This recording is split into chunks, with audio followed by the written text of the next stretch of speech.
I am a goddamn boomer. I apologize. I am a goddamn boomer. I apologize. I am a goddamn boomer. I apologize. Okay. So now I got that going.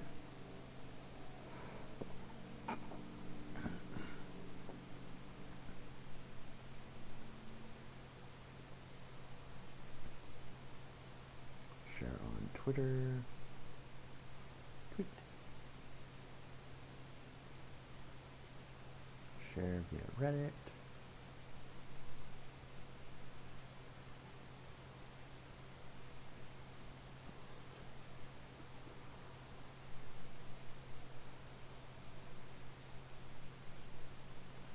Let's see.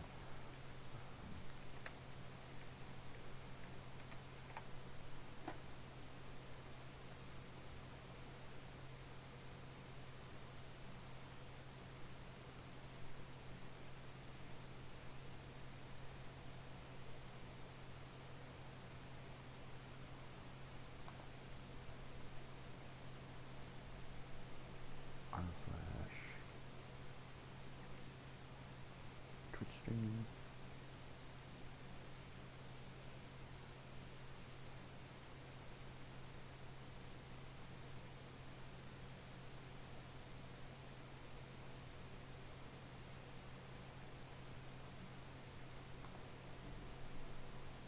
Really? Because,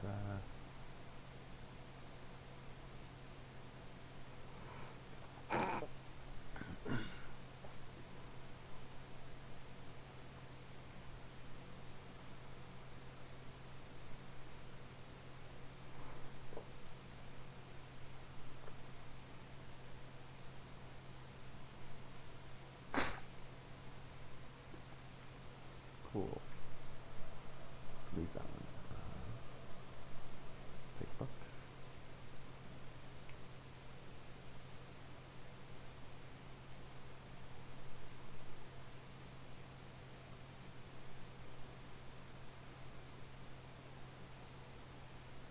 Post.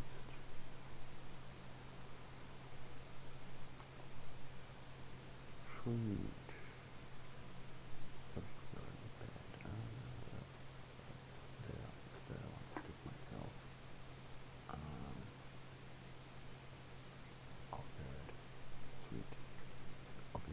Running, and that stuff is good.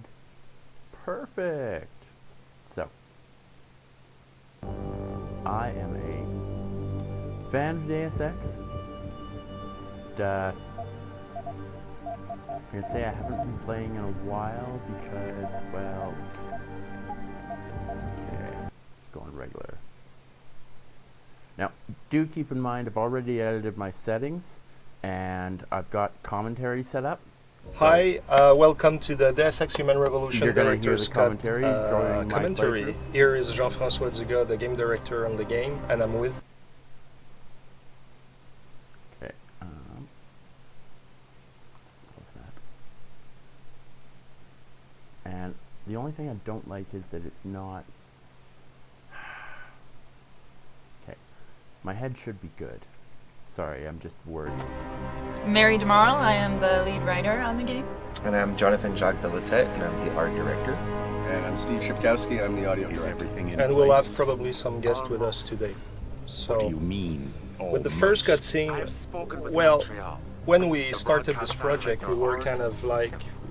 It was important to us to have links to the X1, but we wanted it to be subtle. We didn't want it to be totally in your face, even though the first character you see is Bob's page. But you're not supposed to know that. We wanted it to be subtle, so the first thing we did was to do just that.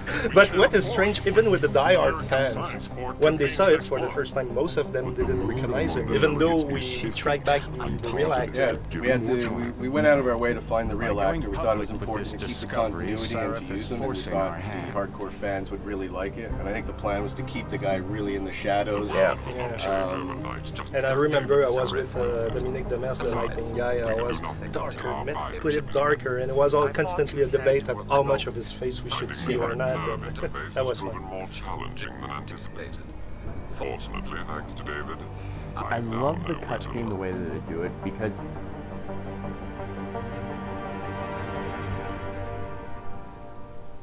because of how, yeah, we get our face reveal of that guy, but it's not like so we now ever actually get to go it's after the cutscene where we're introducing Adam Jensen.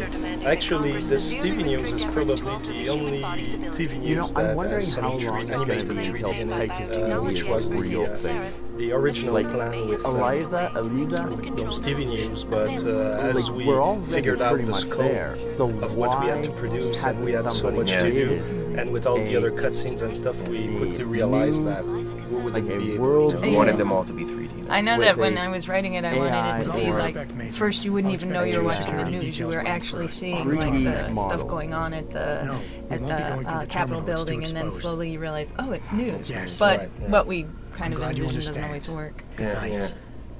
And then with Megan and her necklace, that was another very important part for us, because from a story perspective, we wanted to establish something that was a part of her, something that made her human, and that would have on this relevance, because eventually we had all these plans that like you might find it in the FEMA facility where she'd been taken and stuff.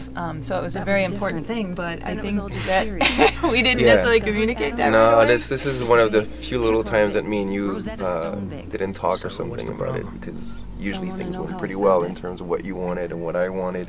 But yeah, so at one point it was like, we had her design down and everything. Megan was pretty much finished in terms of what she would look like. And I think it was either you or JF, you came up and was like, where's her necklace? I'm like, what necklace? You're supposed to have a pearl necklace. I'm like, really? And I'm like, the whole thing's done. She has this big collar and she's all zipped up. And I'm like, where am I going to put it? It's like, well, just put it over her clothes. I'm like, you don't put a necklace over her clothes. But we ended up doing it, which I think looks... No. I personally think it looks tacky, but it's fine. I mean, it works. It works in the sense that it did the purpose that it had to do. That it did. And then you get to start playing, and okay, I'm just gonna modify one setting because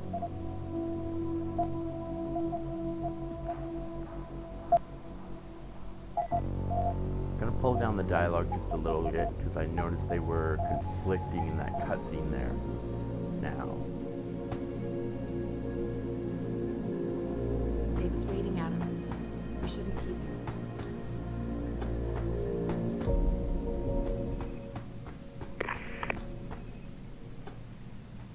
Okay. Patient X. That's nothing, Adam. Just nothing. Yeah. My lovely girlfriend here that is lying to me. She's using DNA samples from me. DNA analysis of sample taken shows the unusually high presence of mutagenic chemicals in the primary strand. They don't appear to be harmful, however. In fact, X appears to be healthier and more resilient to infection than most subjects of similar age and ethnic background. Although admittedly, this is based on personal observation only. Yes, personal observation. Access to X's medical files and history is not possible at this time. I'm nervous enough. Oh, just wait a second. I know you're going to get kidnapped. It's all planned.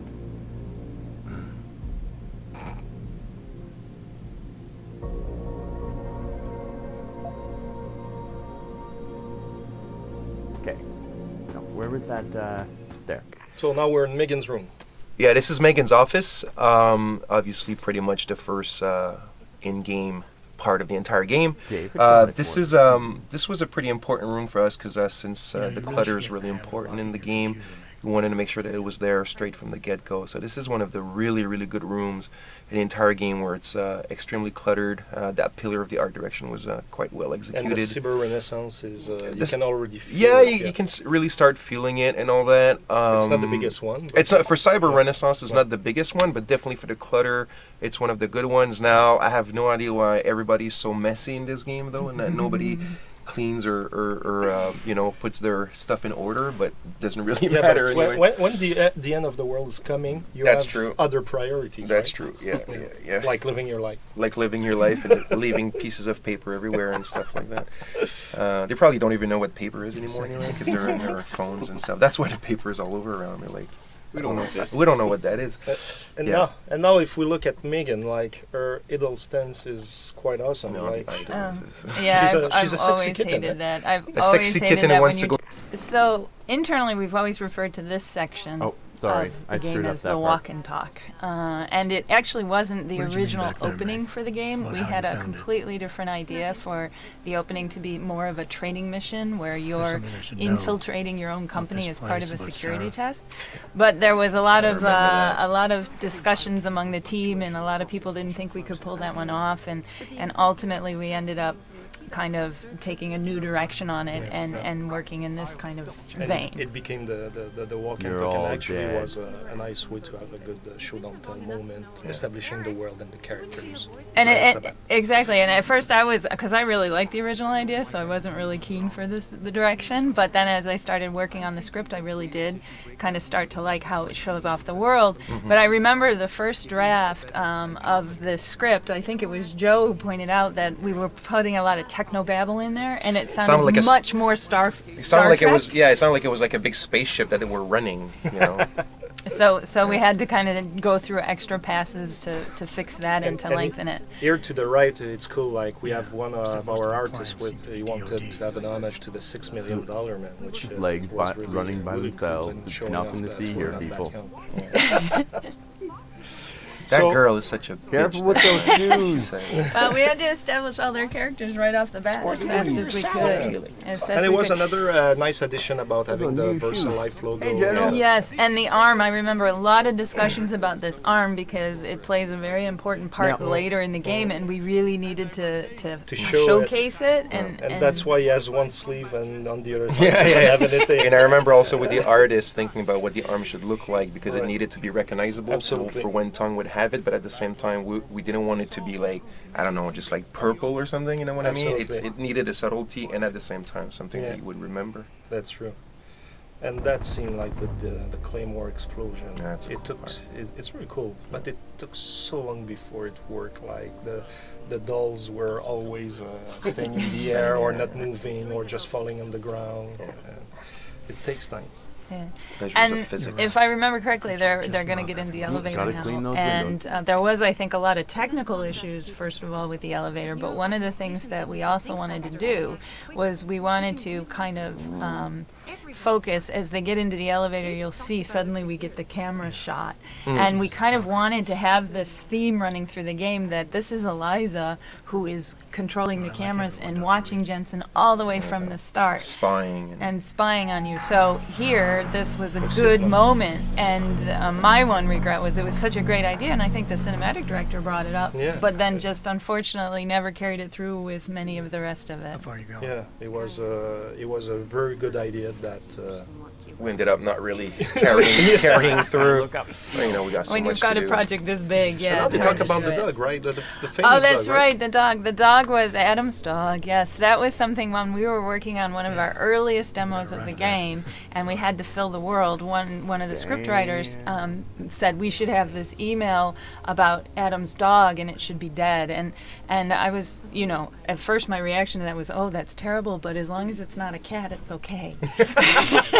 and Dogs are fine. and They then can we were die. able to take that and carry it through much There's more. that ship.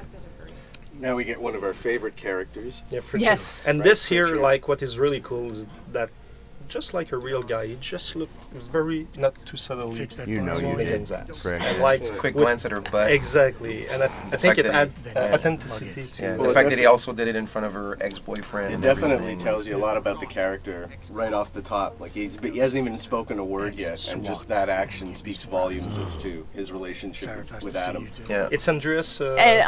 Andreas Asperges. Yes. Asperger's did, Yeah. and actually it was quite fun because I think from a writing perspective we really wanted Pritchard to be this dick, and Andreas was so good. He'd come in and he would do this, and after every take he would finish it and go, God, I hate that guy. And now we hear the UNATCO theme. The UNATCO Yeah, theme. I really thought when I heard what Mike had done, there was a chance right there to kind of bring a little homage to the UNATCO theme, and we felt like this was sort of our new UNATCO, and we wanted to just give a little nod to it, and I found it was a great way to showcase into the beautiful room that John and his team designed here. Yeah, no, and it worked really well because we just past that point now. But when we first walk into the corridor that leads into David's office, is really one of my favorite parts of the game. Just the way you crescendo with the music at that point, and this is one of my favorite rooms in the game as well.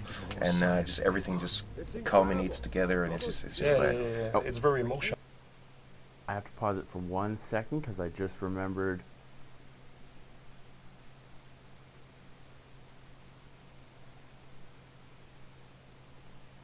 There we go.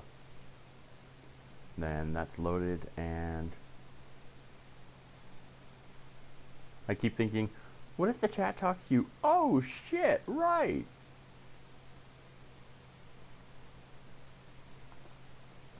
That might be helpful. Okay, chat's up, and be able to answer.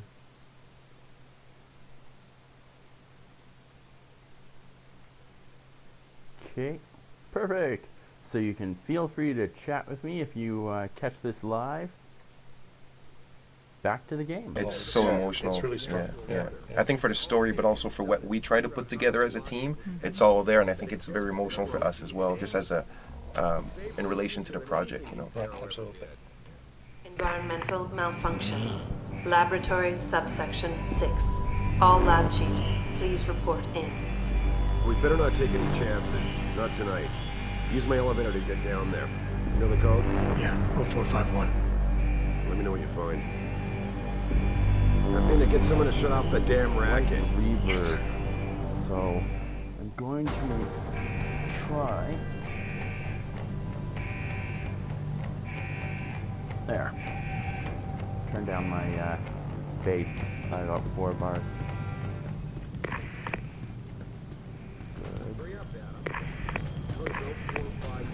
Oh, I don't have to hurry up. My girlfriend has already got this party started for us, but I mean, I'm not going to get to do anything but get injured. So now, if you look at the sky by the window and everything, like one of the early version, like the sky was filled with so many aircrafts that it felt like little it was flying cars, whatever it felt like it was Coruscant on Insta Hours, and we were like, no, okay, it's in 2027, but like it's still the normal world. Well, the thing is that they're not even flying cars. There's no flying cars in our game. In the world that we created, there were supposed to be choppers or personal airplanes or private jets or whatever. But even now, I think there's too much. But it used to be columns, like in Coruscant. Yeah. It's much better, but it could have been It's much better, but it could have been. Because Adam has his chopper, but we never intended this to be a world where there was particularly suddenly people just flying around TIE fighters to go shopping or whatever, you know. And then on the Serif's desk, there's the chessboard. Yeah, the chessboard is pretty funny because I had a thing with one of the guys at Square Enix in LA where he gave me this really great idea once. He wanted the chessboard, the pieces to be placed as the winning move of Kasparov against Big Blue. And or was it? Yeah, Kasparov. I was about to say Bobby Fischer, but no, it was Kasparov. And I kept telling you, yeah, it's a great idea. You know, we'll totally do it. And I was always forgetting, you know. And every time they'd get a new build down in LA, and he'll play it, and he would like send me an email, man. The pieces were still just like there's no game going on, you know. And I was like, yeah, I'll do it. And I just kept forgetting, and then we ended up not doing it. But it was a great idea because I'm sure with the kind of fans that we have, they totally would have picked it up that it's the last move. Yeah. And now, as if you go to the elevator, now there's the code, like in the pure tradition of Looking Glass and Ion Storm games. Yeah, I mean, 451 has been in all of their games. A reference to Ray Bradbury, one of my favorite authors. May he rest in peace. And so we knew it had to be the first code in the game. Right. And one of the funny things was that actually when we were creating again the demo, I think it was for E3. Which happens much later in the game, one of the level designers, without even thinking it, put in the code 04 1-5. He switched or the something. numbers. Yeah, he but- switched the Switched them numbers, around. and everybody was like, Is that the "Look, code is for the that bomb? supposed to be? Is that no? It was for getting No, it into was Tom's back office." in the hive. In the Okay. hive. Okay. So, but we just knew we had to get that in for the Yeah. first code. Yeah. And it was funny because I had a flight once while we were making the game. I don't know, I was flying where, probably for some marketing, whatever, something. And I'm in the plane. I'm looking at my flight number, and it's 0451. And I'm like, no. And I took a picture. And I actually tweeted it first, and then people were like, no way. And then I'm like, yeah. And I took a picture and I posted, and people were like, my God, it's a premonition. It's like, walk out of that plane, it's going to crash or something. On a remote island. And I love how Seraph Industries, like, I can't wait until we're at this point for all buildings of the alert detected, problem in, section this, and here's your percentages about what it might be.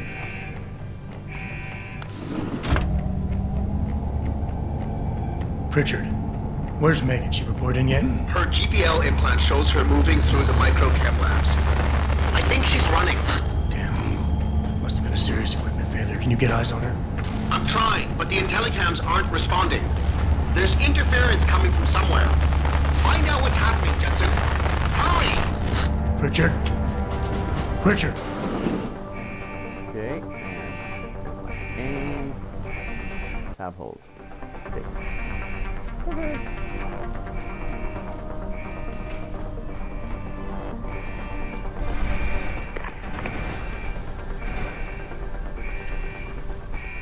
So this section where the attack takes place, originally what we had wanted to have was that you would actually go back through the area that you saw through the walk and talk, and kind of do that kind of whole Half-Life thing where you take the descent down and then you fight your way back through everything you saw earlier. But apparently remind me again, JF, I think the original walk and talk was not designed. No, the level. the layout was The built level in such a design, way yeah. that it was just made to be controlled, not to have a player have total freedom. I mean, we would have had to change it a lot to make it Yeah, to make gameplay it kind of work, acceptable, yeah, and then yeah. we wouldn't have recognized it as the walk and talk. Because even there are some places we didn't put collisions or Exactly. anything. So in that sense, then we had to kind of refigure a bit of the story in terms of. Actually, it came in better for us because then when you come later into Seraph Industries and you see the signs, you see parts that are under construction, and it's because it's where Megan went to in the elevator ride. So it ended up working out pretty good for us. True.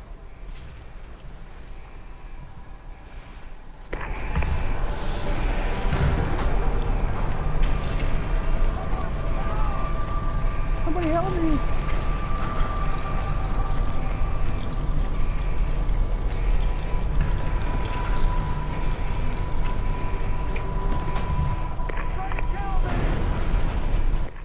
So here we're just right before the scripted event with Barrett, where he kills the scientist. What's funny is that originally in the map layout, as you were walking down this corridor, there was a window in front of you with fire and smoke. And what's funny, it's when you were getting there, it was triggering the scripted event. But players were attracted to the window to look outside, and they were totally missing the scene with Barrett and everything. And at some point, I asked the artist to remove and just put I would say a blend wall to make sure that players are attracted in the direction of Barrett. And after that change, like in the playtest and everything, it was working super fine. Damn artists.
So here in this room we see for the first time the two Black Ops killing a scientist that he falls off the guards and everything, and that has been a crazy ride just to get this thing working.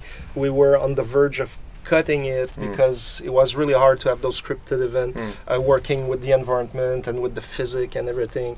It has been a nightmare, and I fought until the last minute to make sure that we get this in, and finally it worked. It worked really well. It was. I don't think most people realize, most gamers, how hard it is just to put things like this. I mean, depending on the engine that's being used, but how hard it can be to have those scripted events going. It's just one guy being pushed over, railings, but it's especially when you don't have the tools. And if you don't have the tools. And on the audio side, we worked really hard. Like for me, it was a huge thing to try and really sense. I'm sorry, man. The show don't tell of the terrorist attack happening. So like as you're walking and you're coming across dead bodies and that, I thought it would be cool if we could hear the sort of the violence and the killings and all that before you see it, and then when you'd come around the corner you'd see the bodies laying there, and it would kind of put it in context.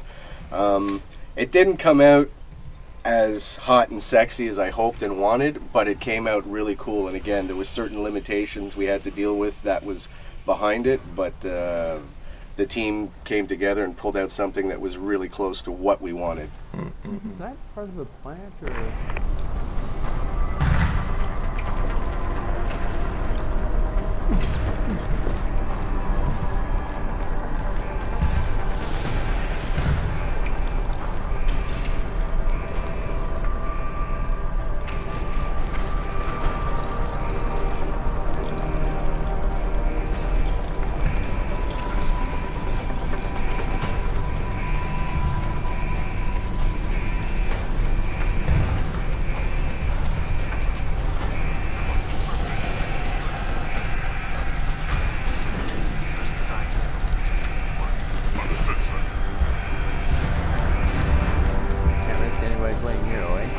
So what do you call this?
Yeah, so here we're just before the corner where Fedorova is introduced and she kills some guards. That was a lot of work and everything, but that sequence came quite late during the development, and we realized too late that it wasn't working because we foreshadow it with the two guards being killed at the other end of the corridor. And we thought players would be attracted and see what's lurking beyond the corner. But actually what happened is that most players were scared and they were just taking cover and waiting. Yeah, because they just saw people like getting gunned down and everything. So obviously your first reflex, is just to kind of hide or whatever. And then when they were getting on the corner, when they realized nothing was happening, the door was already open. The scientist on the other side of the door was already killed. So like it was and most players it was like that, and we were like, oh no. And they never got to see Fedorova, and it was so important to try and set her up. And I remember that first animation that they had. Yeah, it was a little outside of what we wanted, I think, Fedorova to be, because she it's a bit of a clumsy sort of scene how it came together, and she sort of just dematerializes and then materializes on the other side of the door, and we even thought, like, to try and help that, we put in the sound. If you listen, you can hear like almost the footsteps in the vent of like her traveling to the other side, but then she'd kill the scientists and she'd look at the players and do this kind of almost like Betty Boop sort of like blowing you a kiss. And we're sort of like, yeah, it's really not really working And I for think us. everybody was kind of like, that's not this killer, this silent. So the goal of this cutscene was really to surprise the player and get him. And I've always hated that shot of Megan because it makes it look like, what the heck is she doing while this terrorist attack is going on? It's supposed to be, is she a part of it? Whatever. She should have been cowering in fear. But for the most part, I think this cutscene did a pretty good job of conveying the horror of what happens to Adam in this scene. Yeah. I remember feeling bad for him. Yeah. It's almost ruse. And you can really understand all those augmentations. That I really hated. I really don't like the green acid. It's like so like Saturday morning cartoons. Like look, it's all green. Like Ghostbusters. Yeah. And here Namir is going to come to us, and originally it was supposed to be in gameplay, and actually we had move the camera and everything. Yeah, we had a working prototype, but hey. So yeah, with the opening credits, actually it seems like people really liked it. Our original inspiration was to kind of the James Bond movies, the $6 Million Man trying to showcase this augmented character and everything, but we wanted it to be really stylish, really like a James Bond movie. Sometimes they go beyond, they go in the abstract. It's very stylized. Exactly. Yeah. It's actually more stylized than what we.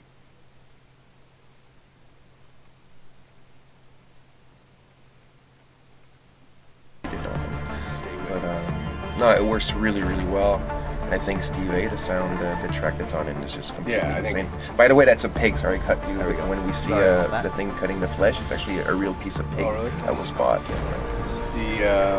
When I saw the visuals, I mean, I was really impressed. It looked really cool, and I thought it was going to be really important to sort of nail it with the right music tone.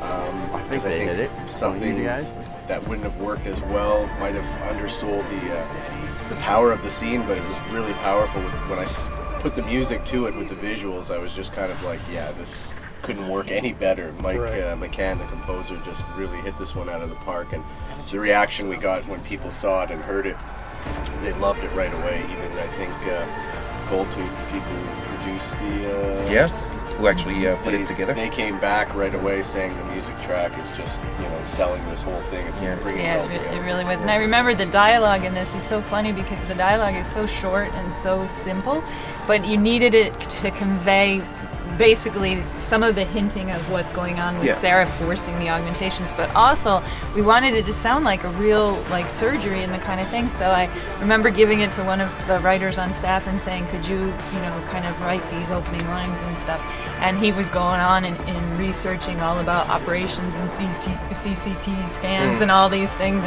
and in the end those little details are so important just to make it and pop it. Even if you can't hear it, it works.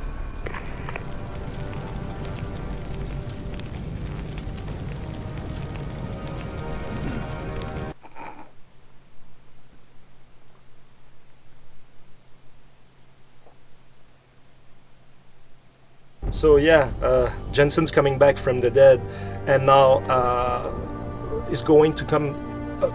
We see now that Eliza is still watching him, and now we'll see him close his shades for the first time. Now he's closing on himself. And he's closing. Exactly. That was the idea, right? That he's kind of now he doesn't really like what's happened to him, and he's a bit kind of self-conscious. He's self-conscious and making a little shield around him from the world. The eyes are the windows to the soul, but the eyes we cover them up. He protects himself. Yeah. See, I really haven't seen it like that. I more saw it. It's David. You in the building? Just entered the lobby. Sorry to pull you out of sick leave so soon, but we've got a situation. A break-in at our Milwaukee Junction factory. Meet me at the helipad. I have to see Pritchard first. Something's wrong with my retinal enhancement. Frank's on the second floor in the tech lab. Make it quick. People's lives are at stake. See, as I was saying, I don't see it that he was closing himself off. I more saw it like, dude just walked in the front door. He's chief of security, and he's starting, his shift. Like, it was more like, like, he's in uniform. This is what everybody should know him to look like. Attention, Ted Bruger. Ted Bruger, please report to conference room 7. Somebody left a cup holder here. And a pack of cigarettes. God damn it, it's 2027. This can't be just a coincidence. Yes, sir. Sir, please calm down, sir.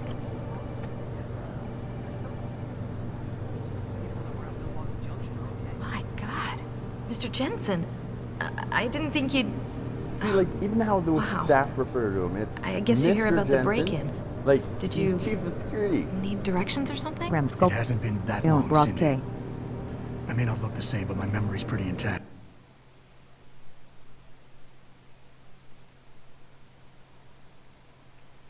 Hey, what's up, Grimskull?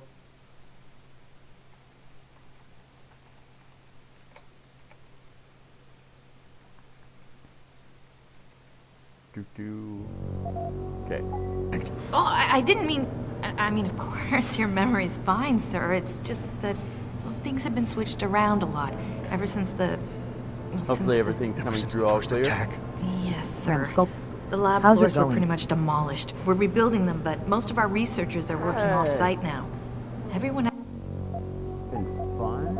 Okay, gotta cut this down even more. That. Just getting some reverb. Thank you for the follow.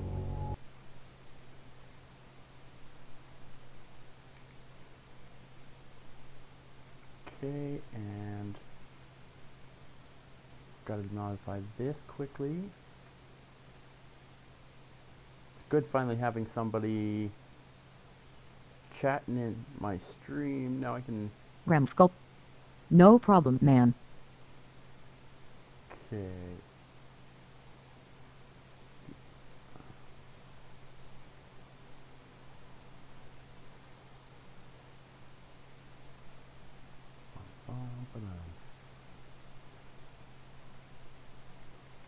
And just do one more thing.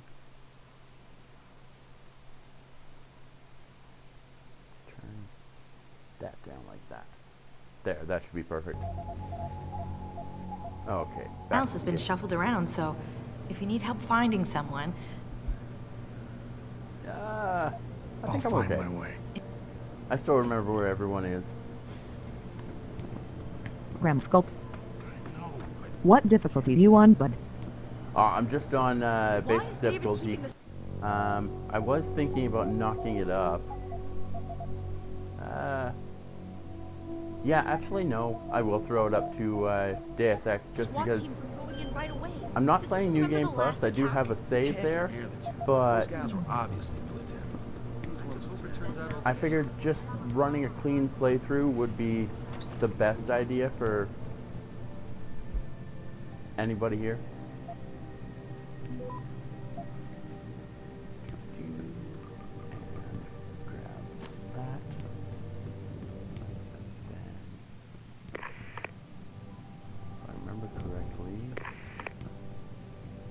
And I've also, since playing the director's cut, I've got commentary turned on. And Ramskull. Good job, man. Let's kill some terrorist. 2591. Perfect. Okay. So with this one, the Final Fantasy poster, it was quite an adventure. Yeah, that's one of the concept artists who had this idea, and he just he's like, you know, it was not too long after we were bought by Square Enix, so he had the idea to do this little poster, and it's Final Fantasy 27, obviously, because the game takes place in 2027, and he just put it like this for the fun of it. And it became something really, really big because we wanted to keep it, but, you know, the way Square Enix works, you know, they're very serious about the license and whatnot, so he actually went up all the way to Wada-san to be approved and asked him to leave there, and he actually had to show it to some of the artists and some of the art directors of the franchise, so they could approve that it, you know, it had something that had to do with the game. And what's funny as well is if you look at the poster, the head of the lady is hiding the numbers, and there's actually not enough space for the numbers if you actually try to like imagine them there, which doesn't work, but whatever, it's still there. Yeah.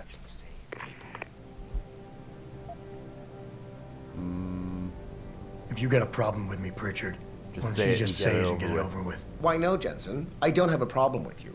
If anything, I blame myself. The mighty Pritchard blaming himself. It's got to be a first. I'm the one who told Sarah we needed a physical security team to protect us. That they never brought him back into the second enough.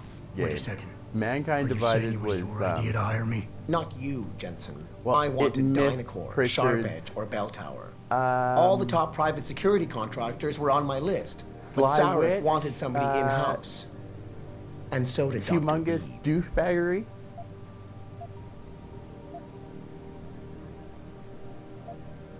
I suggest you leave Megan out of this. Why, Jensen?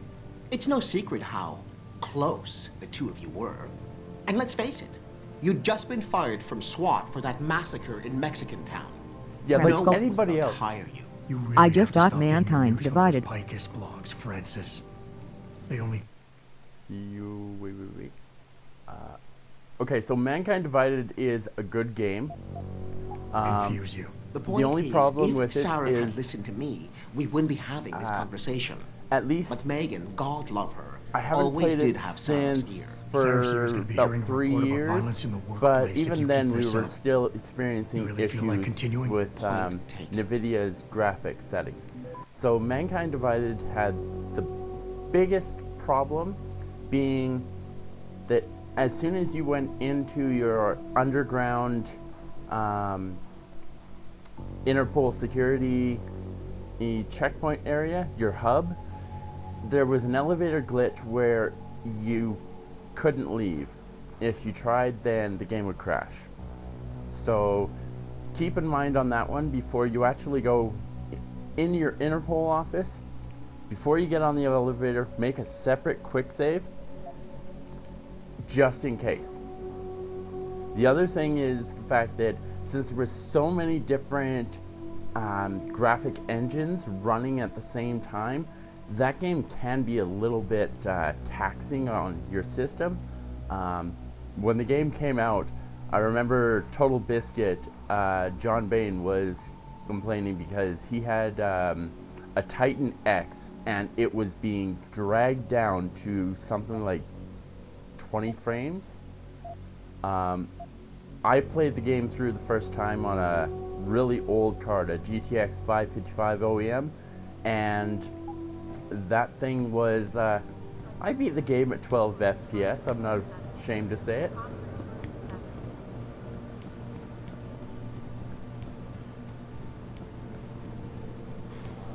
Ramscope. I am on PS4. Adam, how close are you to the helipad? Oh, then Almost you should be there. fine. Good. Because SWAT's about to turn this into a PR nightmare. Meet me in the chopper. I'll brief you as we go. Now, Gremskull, man, are you a Welcome back, Jensen. covert Didn't think we'd guy, see you around here or for a while yet. do you know how just it goes, Malik. Duty do calls. the takedowns? Don't I know it? I was Knock in him my out or take wingsuit him halfway down. to the Which top one of the are you? Renaissance Center when I got the 911. But you, 6 months is a... Only one way to find out. Roger that. The boss is already on board, arguing with the DPD's tactical response team. They've got the plant surrounded, but Mr. Seraph wants you to go in first. I'm ready. Great. Then let's get airborne. So yeah, the cutscenes are pre-rendered, but originally we were planning them out to be totally in-game and everything. And as we were progressing and realizing what it would demand and the tools and everything that we didn't have set up properly and everything, we kind of realized that we would never ship the game like that, so we had to rely on the pre-rendered cutscenes. Okay. There we go. It's my phone going, and then I can actually have Twitch chat running, and I won't have to pause the game anymore.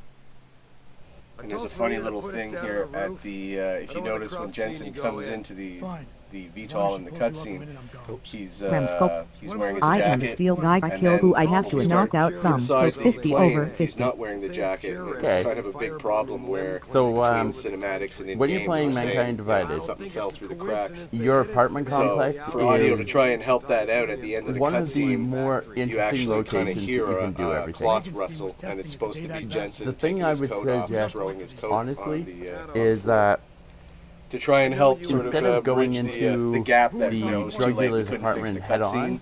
you And can we actually put go the through the code on here. It laundromat. didn't make sense, so that's kind of how we dealt with And it. it makes it. And this is a pretty major scene with David Considering Seraph. It's that, really the first there's time you two ever guys down get on to the main meet floor, him in another person. guy And up on I the remember the top floor, casting one in for the David stairs, Seraph. and We one went in through the a lot of apartment across the different way. If you decide ideas to about kill the what drug kind of dealer, person this should then be. Should you're he gonna be have really a fight. corporate? Should he be this? And I remember we had a couple contenders, and when Steve Shellen came in, and the way he played it, it wasn't exactly what I was picturing in my head, but I remember going, wait a second, it's like, it totally works, because we wanted a very charismatic guy who's a very friendly guy, but we wanted a corporate CEO kind of guy. And I remember walking out of that casting session going, oh my goodness, what is going to happen? And I think the decision, we did it early enough in the process that the decision to cast him totally affected how we wrote that character from that point on. No, only because it affects how this last encounter happens. I'm not looking to start a firefight in there, just neutralize them. Okay. Just make sure if I those remember bastards correctly, don't wake up and warn their friends. If you you remember what it's like are in there? killing all of his A lot men, of tight enclosed hallways. then But the labs themselves are pretty open. High ceilings. So, do you want something you can use from a distance? Or up close?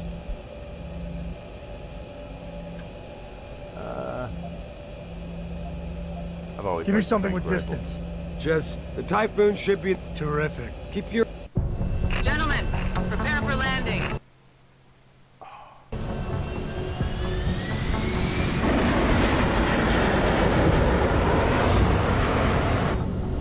Now the Mankind Divided has a great story, and the underlying themes, as well as the characters, my God, like it there is going to be a twist. If you've never played the game before and you happen to be spoiled, I'm not going to spoil it for you. But somebody close to Adam, I swear this guy's luck when it comes to women sucks. And shit. Okay, so I guess I'll partially spoil it for you. I'm sorry.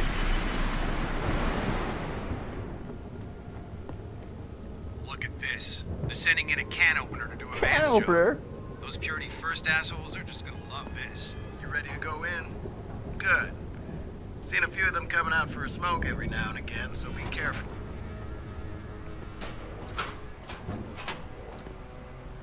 Who are they calling a can opener? Jeez.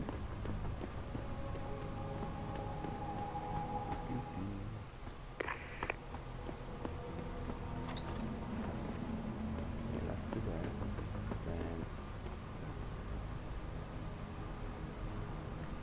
Ramskull. Wish you could beat up the police. Yeah, well, I mean, you technically could. Tell me you're the guy we've been twiddling our thumbs waiting for. SI Security. Name's Jensen. Jensen. Yeah. I thought I recognized you. Used to be on Team 2 till that Mexican town thing went down. I gotta say, you're the last person I pictured taking orders from a CEO. Things change. Not always for the better. I'm actually Feel like kind getting of in there glad and doing that, whatever it is your boss can't wants you beat to up the do. cops, Because maybe then we can do our job. Given today's current political fun, a white guy beating up a black guy would not be good for my stream. That's kind of where it is. It's like... We've got people inside. Yeah, Any idea where I should look for them? Yeah. Your plant manager, Josie Thorpe, managed... Makes sense. Maybe You in know 5 more years about we that. can go back to... We've got people inside. Any idea where I should look for Wait, them? can you Yeah. take down zombie Your plant clips? manager, Josie Thorpe, managed to slip a call out before someone snatched her. Makes sense.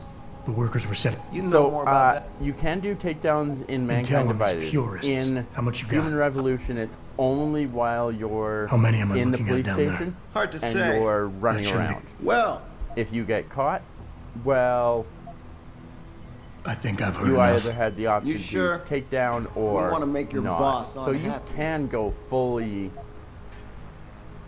I got it from here. nuclear Sit and tight. just murder everybody in the police station. Jensen, it's me, Pritchard. Where are you? On a roof overlooking the plant. Good. Your point of entry should be through shipping and receiving. Should be, Francis. What the hell does that mean? We have an... Okay. Good thing, get my painkillers. Augmentations.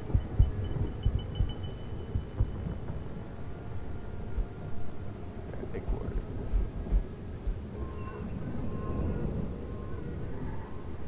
Ramskull. Let's do this. employee entrance there. Heavily guarded by purists, no doubt. So, if you're not a fan of frontal assault, I suppose you could try accessing the building's roof. RPM.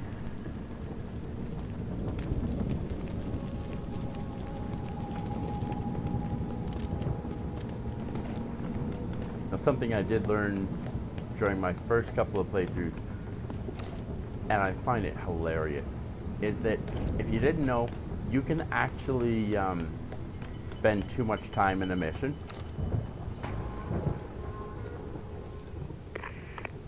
Ramskull. XD guy felt like a brick. Yeah, the models are funny, but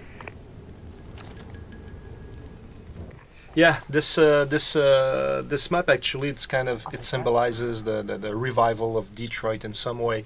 In some ways, when we look back at the Detroit in the 20th century, was one of the big cities for the car industry and everything.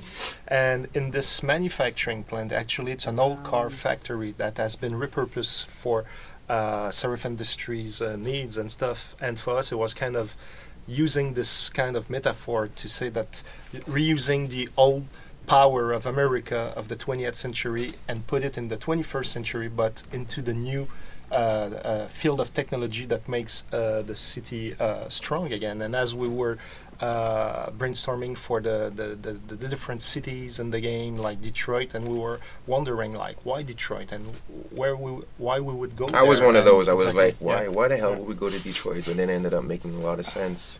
It made a lot of sense because when you think about it in the history of America, it was like the Ford basically revolutionized the way that cars are made Probably in even Detroit part of the economy by introducing itself, the new even. factories and the new technologies and stuff. So why not, when the industry fades, would someone else with a new technology come over and take it over and take over those old plants and basically recycle? Yeah, we're actually saying that Serif did it on purpose, Yes. right? That he chose to refurbish, we say, right? Refurbish these factories as a symbolic move, right? It was purposeful on his part. I think it was a really good idea. And last week I was we're in November as we were recording it. Last week I was reading in the November newspaper 2012. Yeah. Yes, You're not quick enough. a newspaper story about Detroit that was being Then Buddy here can wake them up. revived. Yeah, revitalized through different new companies, and the downtown it's becoming more and more interesting. It has nothing to do with biotech corporations, but though, it's still the it's same coming idea. back. Yeah, exactly.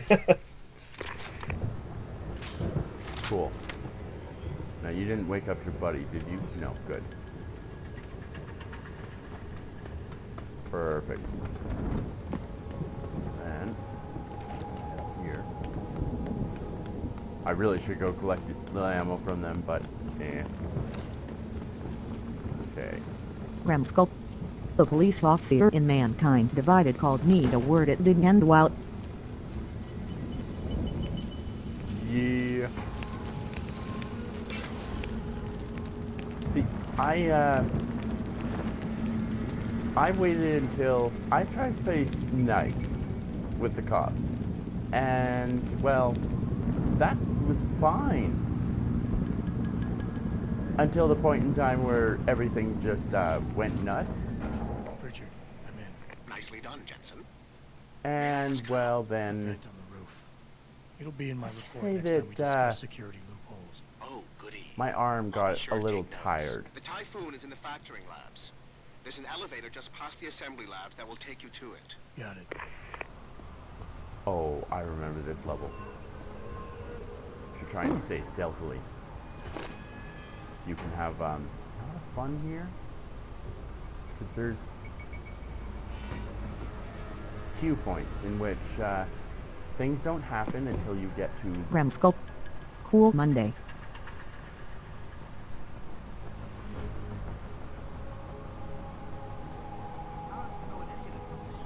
Oh.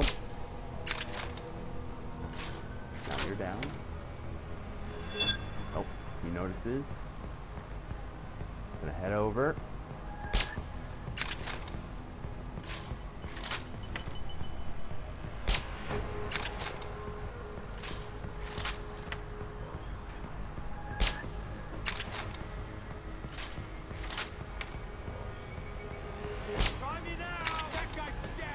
Oh, see me. But you're down. Ramskull. Dumb day I mean, why are you trying to shoot a toaster for, right?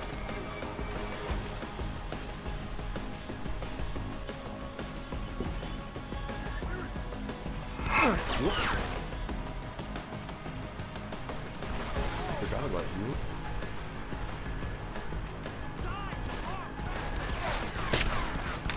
You're down.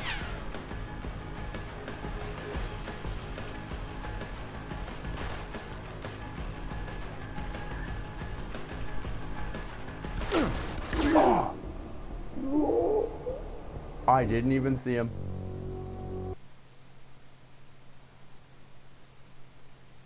Richard, I'm in. Nicely done, Jensen. Did you see him? Because I didn't see him. A vent on the roof. Ramskull. It'll be in my Not the report next time no we discuss swear. security loopholes. Nightbob. Oh, goody. At Ramskull greater than get off the stage. The Typhoon is Stop in the factoring spinning labs. caps. Warning. There's an elevator just past the assembly labs that will take you to it. Got it.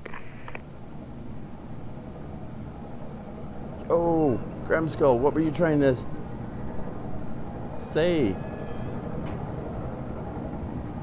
Yawn. Wish you could beat up police. No, not the square. Okay. I don't know why the Nightbot.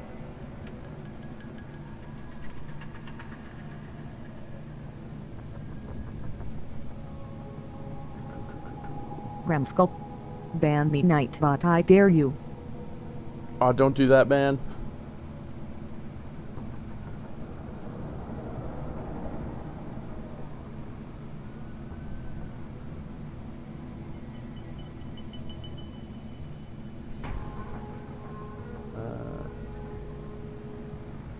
Okay.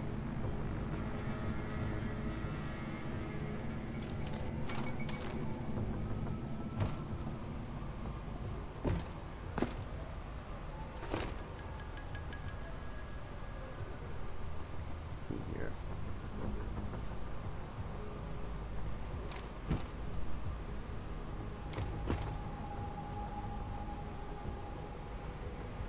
Find this. Okay. Screw it.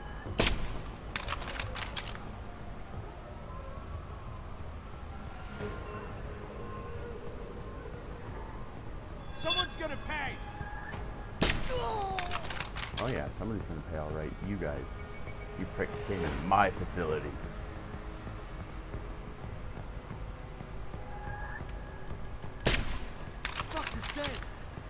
Ramskull. Goof.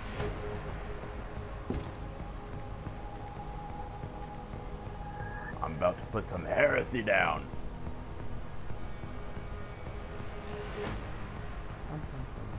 Walk over here casually. What's the next one? You're over there. You're over there. Oh, wait. I think yeah, I see you.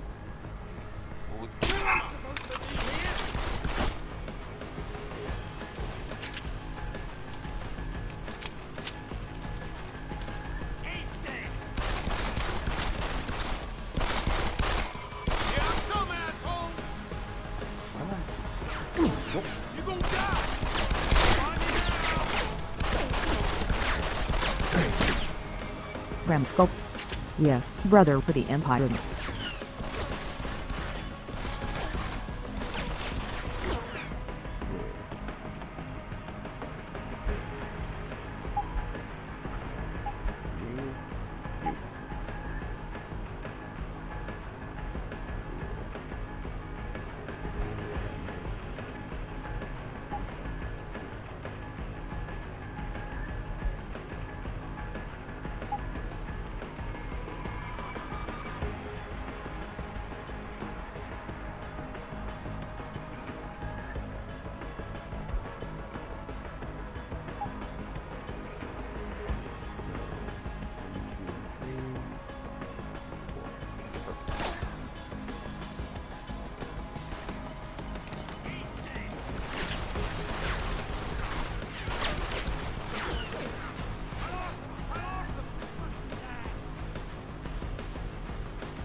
Ramscope.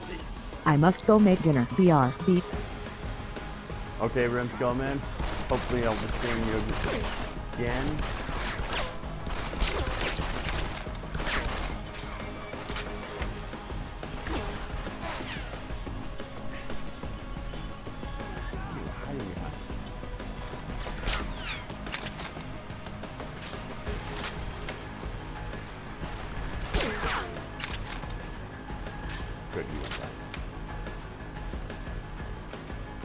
One other dude here?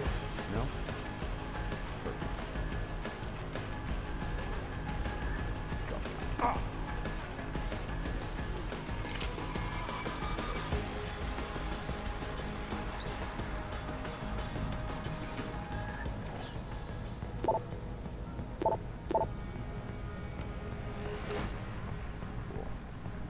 Yep. Put that. That.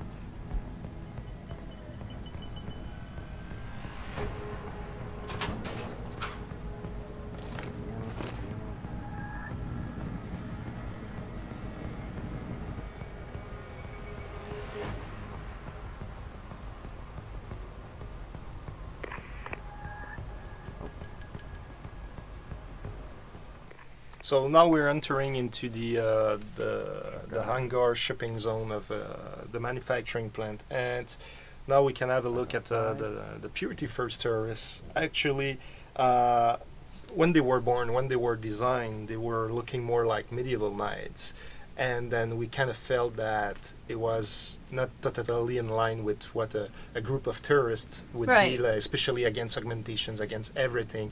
And in terms of the visual storytelling of them, it was kind of not doing exactly what we wanted. Right. Well, I think the original designs, right, Joe, came out of the idea of the Cyber Renaissance and the Templars and who represented what? Yeah, they were. Well, the idea was that we had. We had two contrasts, right? The augmented people, the transhumanist side was with the Cyber Renaissance, and the people that were against it was kind of like the Dark Ages before the Renaissance. It was more like feudal, it was more medieval. And we said, well, the way that I saw it was that these guys were against augmentation, so they weren't augmented, and they had to fight against people that were a lot stronger, a lot faster, and everything. And then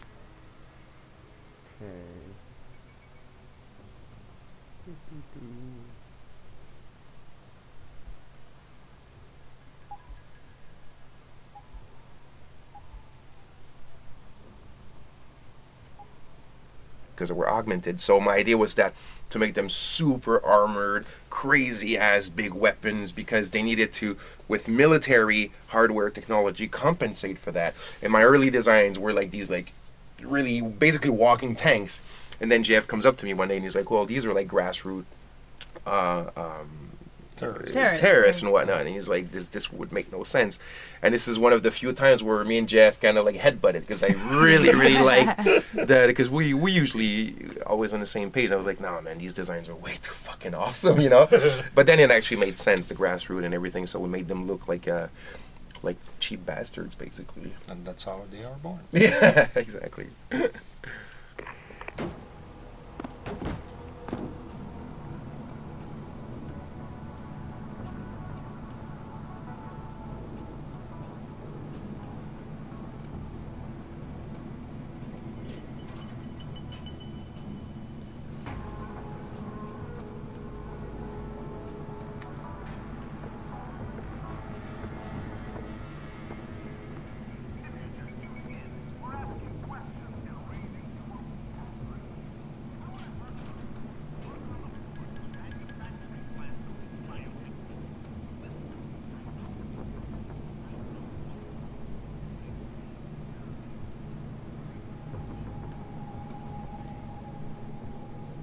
shit, you're gonna see the corpses, aren't you?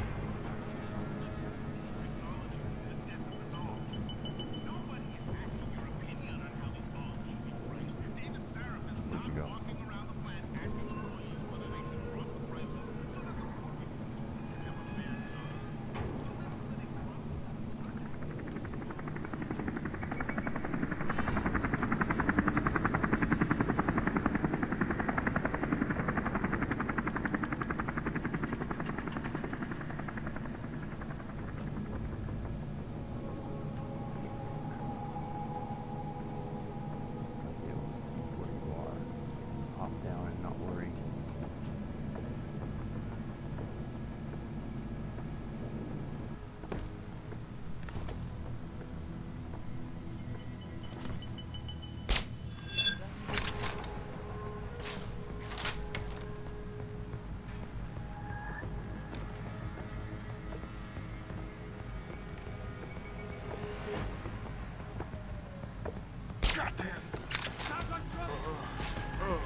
I'm out. Now you're down. Let's finish this. Ah! Fine. You want this finished? No worries.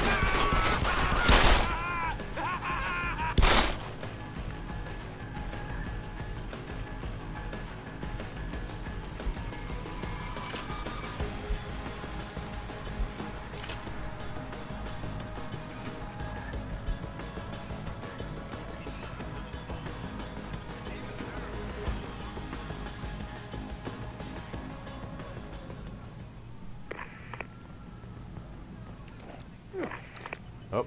Can I pick it back up? I can. Good.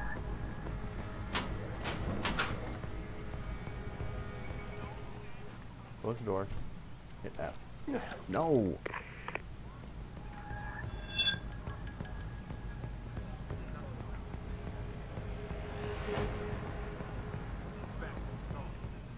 Well, the room full of lockers. Yes. It reminds me of the good 80s and 90s. Yeah. I can't get through that room without having to open every single locker that exists in that room. Well, me, I'm like you, but not for the same reason. It's actually, like, I hate it. I don't want to do it, but I still do it because I want to get the goodies that are inside, and I can't never remember which ones they are. But if I knew, I would just go straight to those ones because there's probably almost 100 lockers in that room. I don't know. I never real. count them, but... There's at least 60. But it feels like it's a slot machine, huh? You have to put another quarter, you have to put... and you always hope that you're going to win some... Feels like a pain in the butt.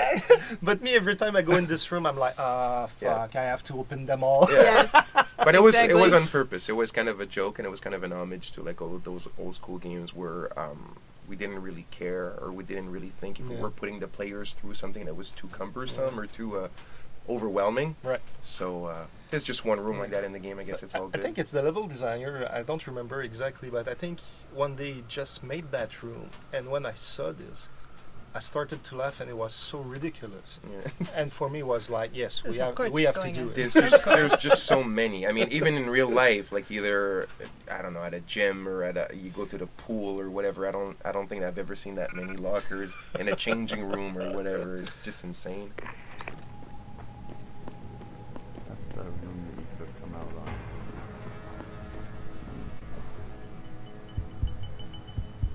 No passes available. Jeez.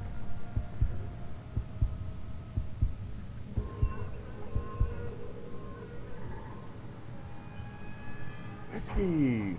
Well, I can sell that later. I'm gonna start using these bombs, but I'll drop these here. Because I want the ammo that's over here.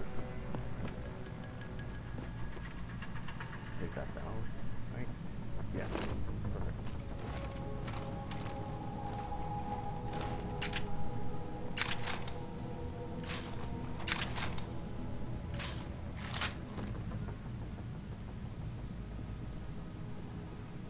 Jensen, I just tried to unlock the assembly lab door, but my override codes aren't working. Someone's changed the protocols. What? Didn't you plug the... I'm on it. But until I find this particular breach and fix it, you'll have to hack the door manually. Pritchard out.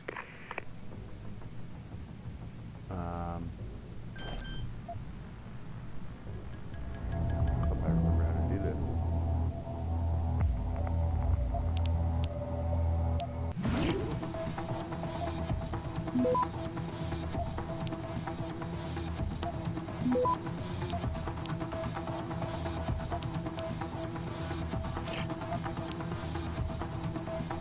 Access granted. Okay. I know there used to be controls, keyboard. There used to be hacking controls. I remember. Used to be anyway.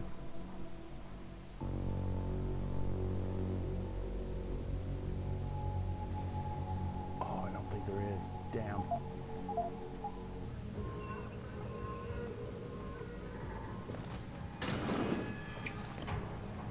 That's right, the first one is fine, and then when you go through the second one, because it announces you like that.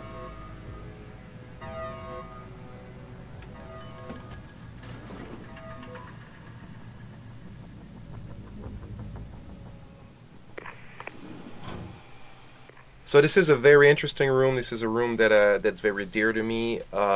It's one of the, you know, early stuff that we designed for the game. This goes back to probably 2008. fall. Yeah. No, this is like fall 2007, I think. Are you sure? Oh, yeah, maybe. Yeah, I think so. I mean, it ended up being produced in 2008 yeah, for the game, yeah. but I think if it's 2008, it's very early, like right after Christmas or something, right?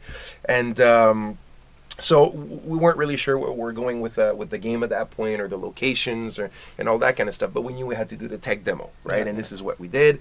And this room, obviously, and the concept art, the idea was it was a tech lab. It was a biotech lab. It's Thierry Doison, of his artist name, Baron Thierry, who did it. Superb concept art. And the idea on Deus Ex is that we wanted to make sure that the visual style was very consistent throughout the entire game, right? It was really homogeneous. And a good way to do this is you make sure that the style that's on the concept art is the style that you want in the game, that there's no like dual standard, you know what I mean? And then what the production artists see on the concept art, they need to reproduce it.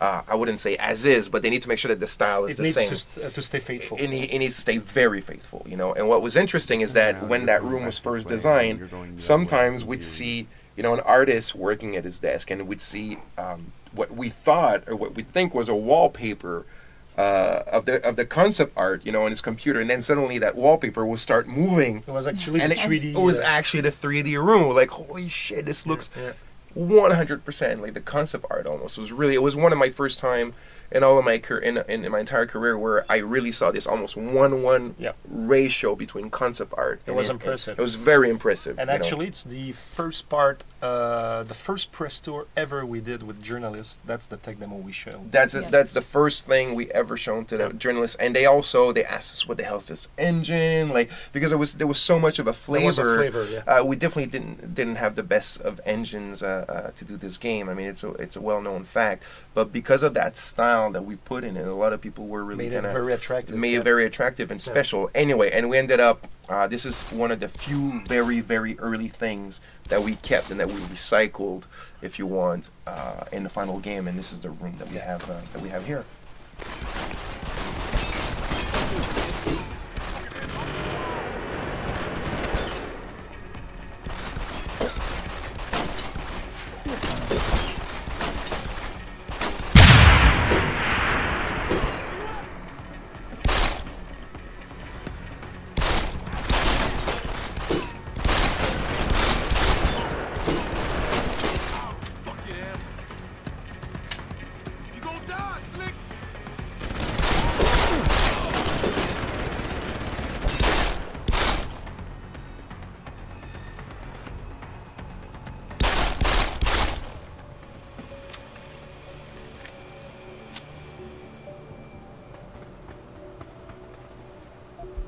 I'm gonna die, really?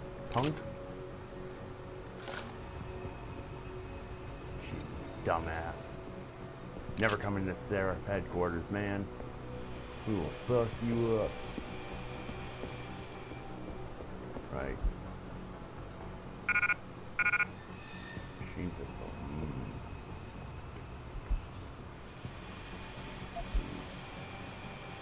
Pistol ammo. Take that stuff off, yeah.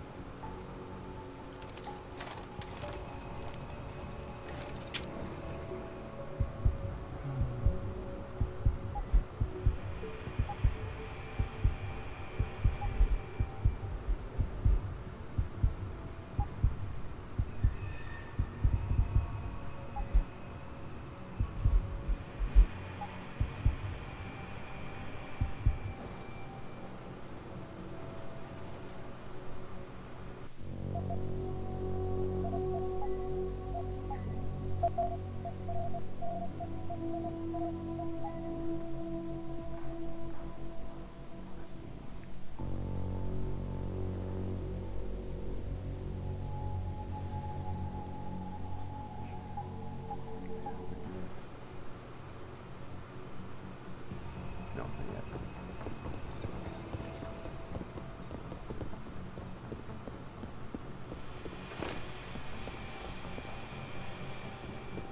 I can't revolve around. True revolver I don't have yet. Jeez. I'm so smart. Machine pistol. What the? Handgun. Oh. There.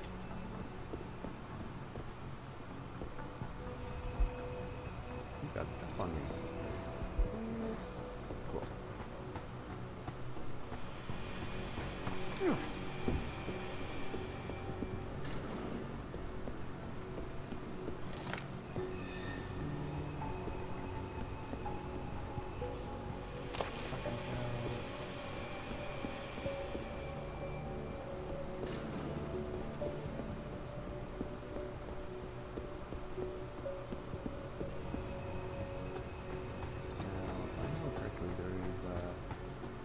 Do not use the door. Okay, I won't use the door. That's right, you gotta go under. Ah!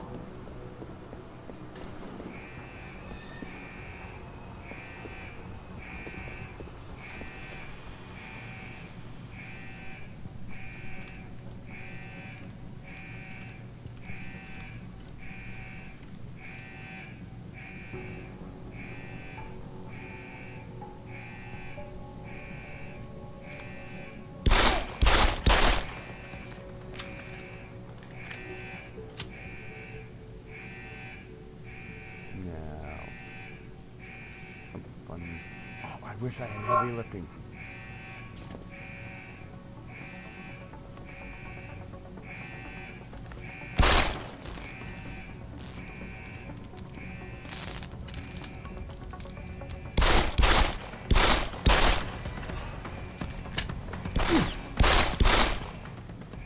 That's right, bitch.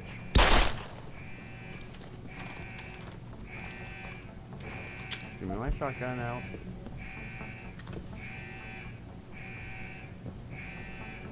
Don't want to play with people.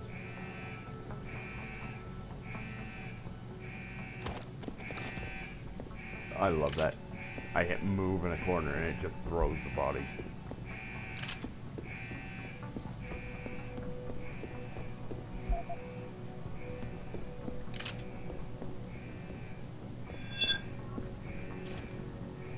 Oh.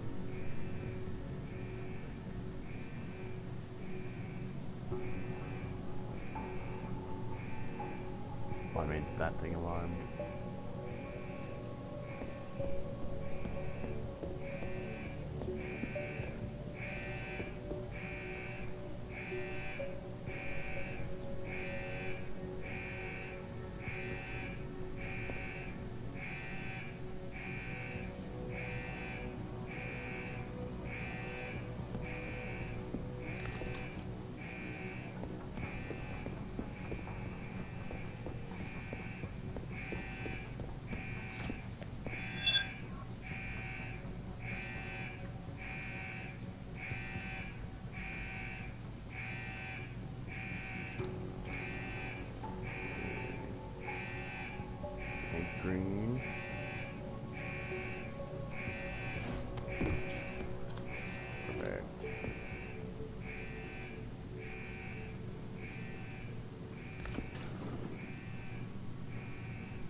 situation, but sources tell me that a militant group...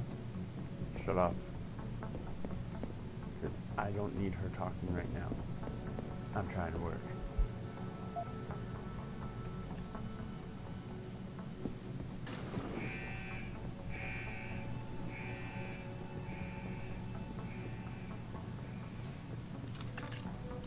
Reload.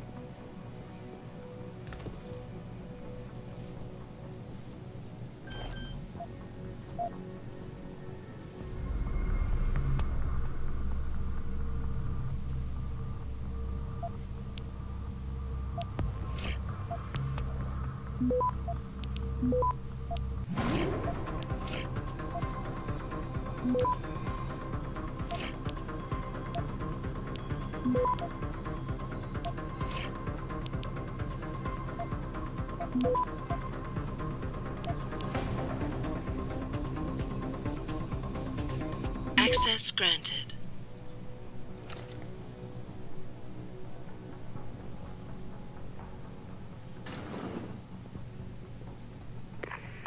Another double door. So now we are entering into the first SAS zone of this map. The airlocks. Yeah, the airlocks. Actually, it's something that we had to add later as we were producing the maps to help the streaming. Yeah, it's. I think also at that point in the game, we weren't mastering our streaming capabilities as well as we were later on in the game. So basically, it's just your common thing that you see in a lot of games. While this door is locked, we're actually loading the entire room that's in the back, and they were big rooms. Those are the huge lab rooms with a lot of stuff to do and a lot of stuff to interact with. But what's good about them, and this is how they should be done, is they're thematically kind of inserted. It fits. It's you're in a lab, and this thing looks like it's a place that's gonna, how would you say, Mary, Cooked.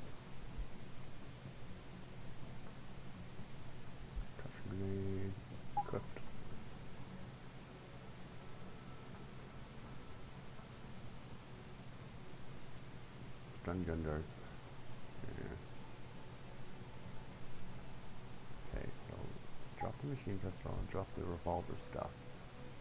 And tranquilizer, sniper rifle, shotgun. Contaminate you? Is that it? Yeah, the decontamination. Sterilize you, and so like all the streams and whatnot. So I'm sure for maybe not for everybody, but for certain people, they didn't even realize what was going on. They were just like, oh, cool, I'm having this steam shower, and then the door opens. Yeah, I just remember me fighting it the longer I could. I was resisting it because I hate those things in general because it's very artificial, and we all know that it's just we have to load the other portion of the map. But like you said, it turned out. Yeah, at least when they're thematically incorporated that way. It works in a good way. I agree.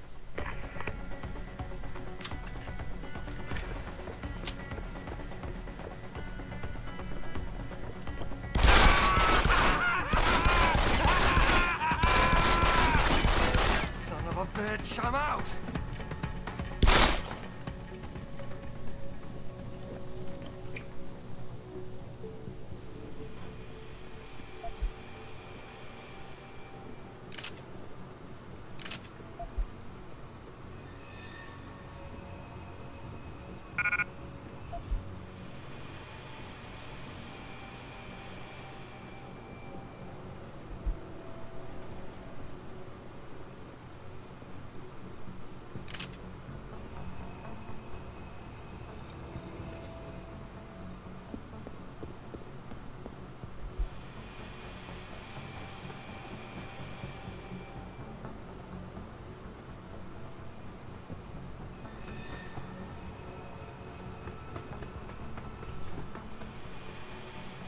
Off.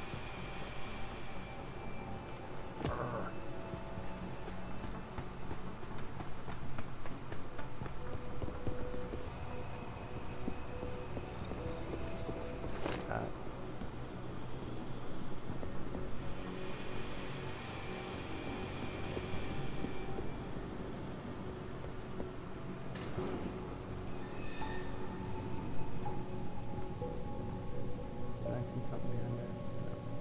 No.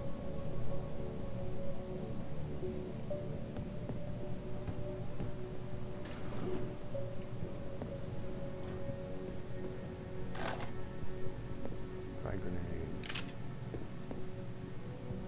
Stun gun darts.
Praxis.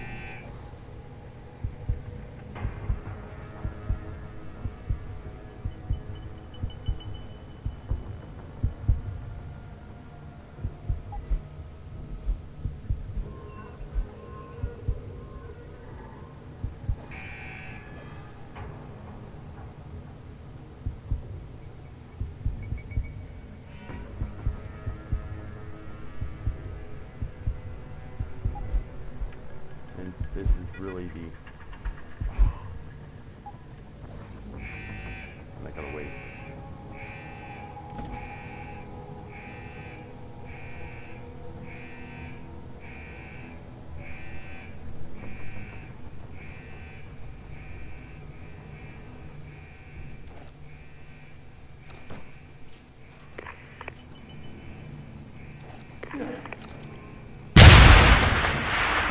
Mother... Okay, that is it. I gotta change that fucking thing. That is gonna piss me off to high heaven.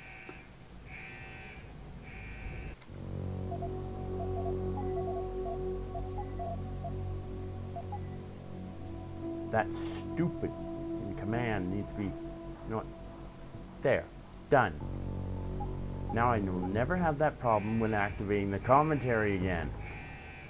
So now we're facing one of the air vents of the game. Actually, the air vents... One of the cleanest air vents in the history of games. Yeah, the air vents are definitely the cleanest air vents in the history of games. That's true. And also, this was probably...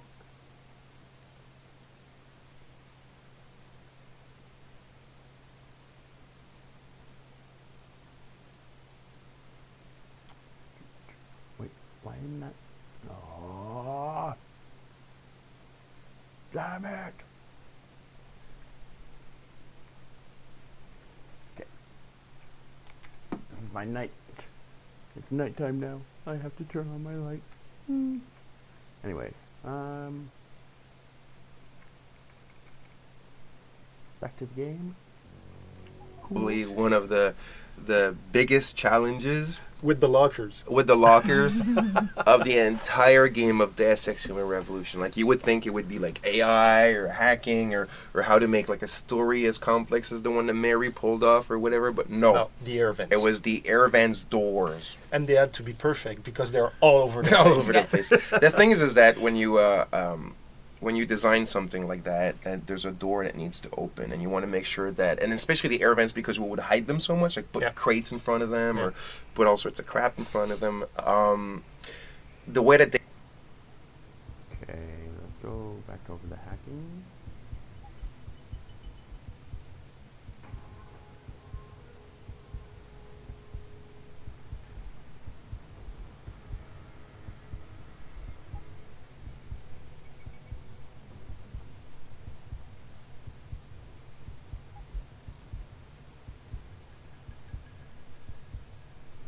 They open you.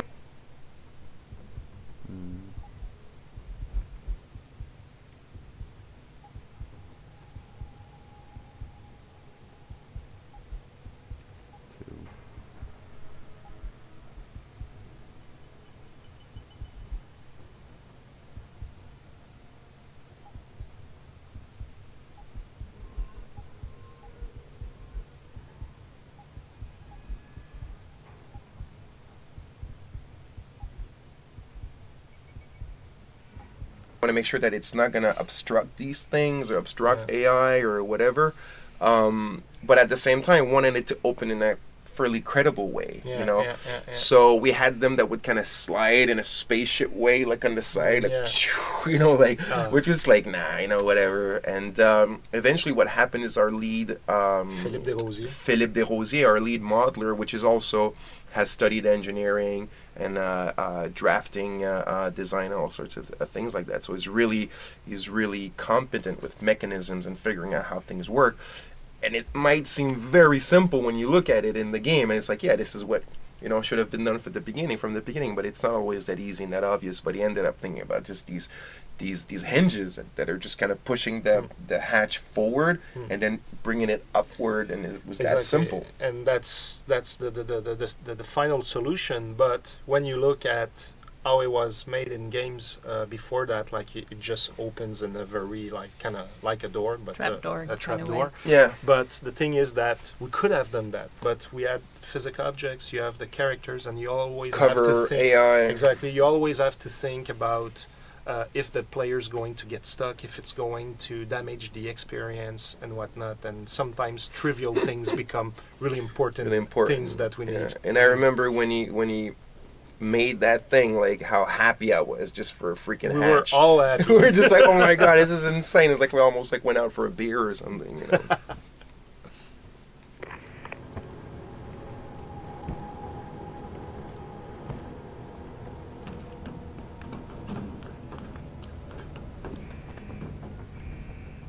Here, another cutscene where Jensen's going to interact with a potential enemy.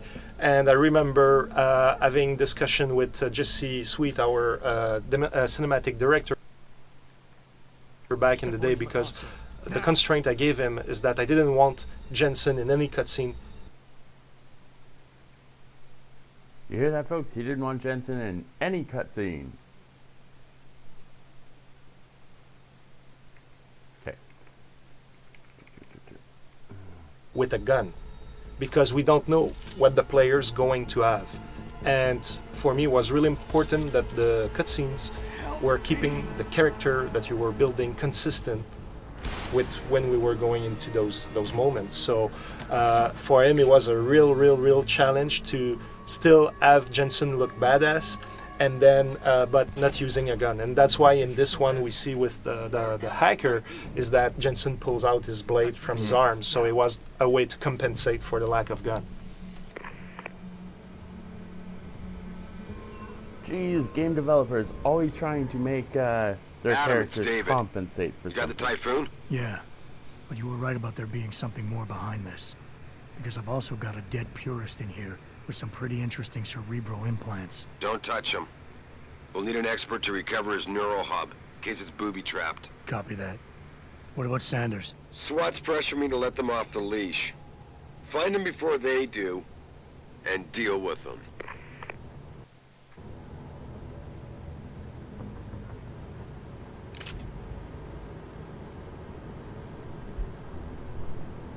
I'll just take you. Virus software. Cool.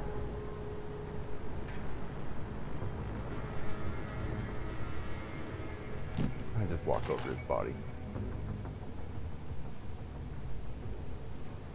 Wait, what? I know I don't have the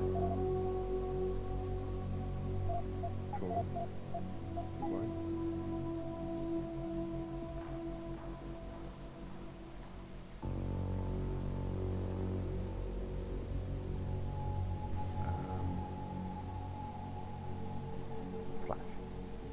I didn't undo anything? No? Good. Perfect.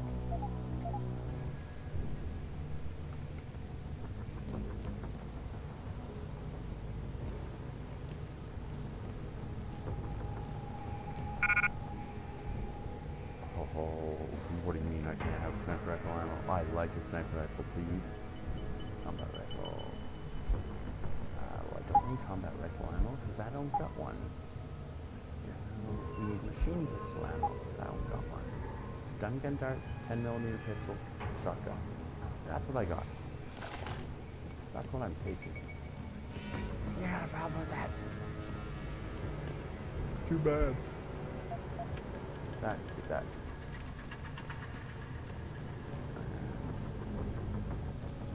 Back here, because I wanted to deal with that sentry.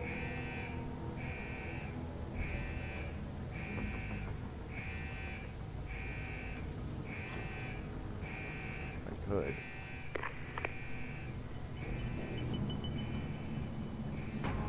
So I guess that means I'm going right back here.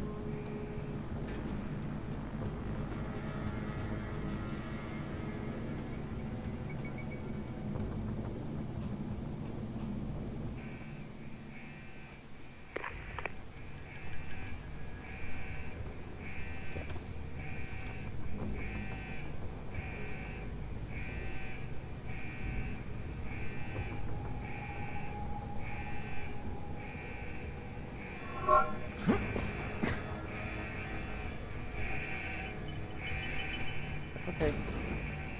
Just gotta walk in here. Then I can take control of it.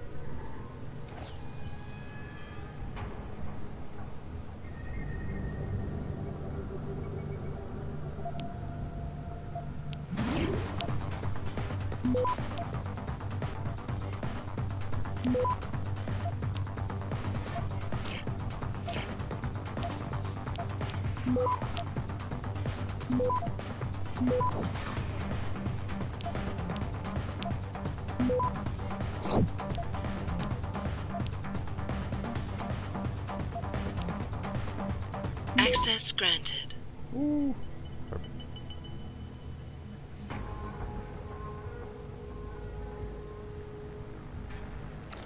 Okay. Now we know what to put our stuff in. Buy that. Confirm. Now we'll retake the computer and there we go. Disable. Perfect. Now I can just go virus.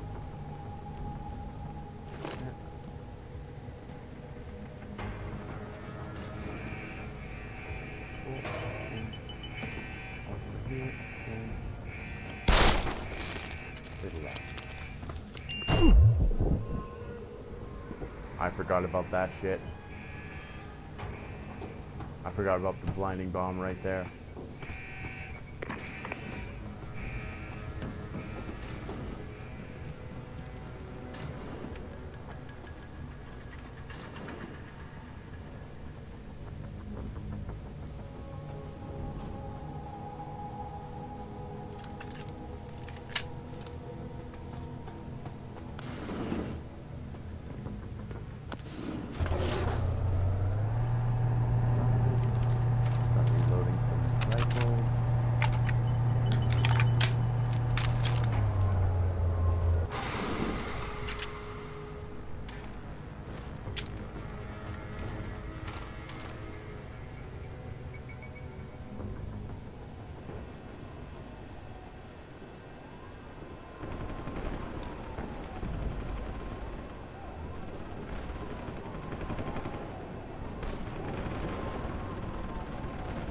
Greens here.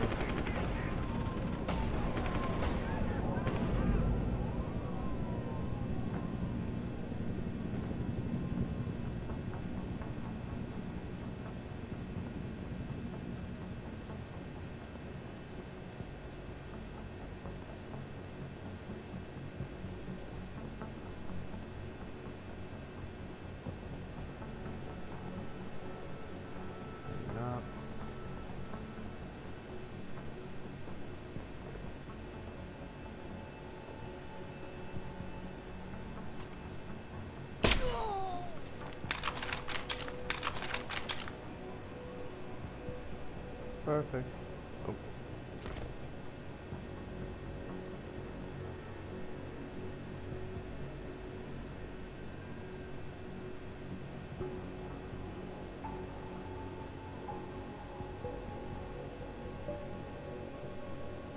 going up here, are you?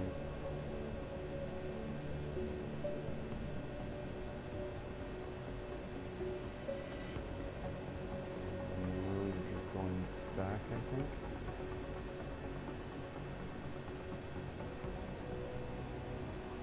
Yeah, you've got your set routes. Okay, perfect.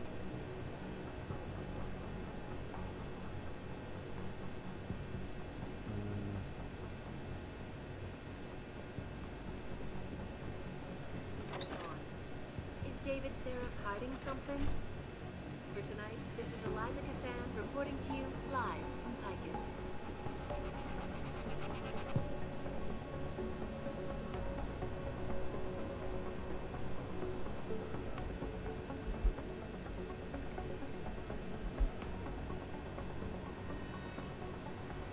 Coming back over? Seriously? Take me here.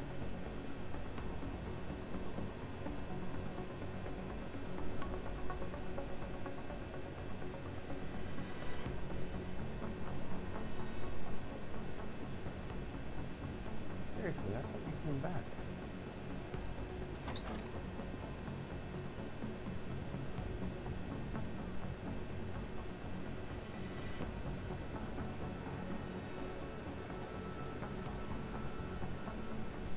Huh.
Get it, man!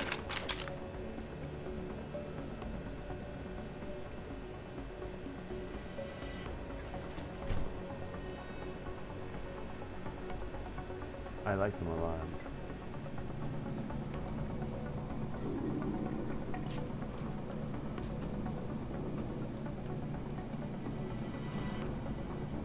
It's alarmed. I can go back up here. I think, if I remember correctly.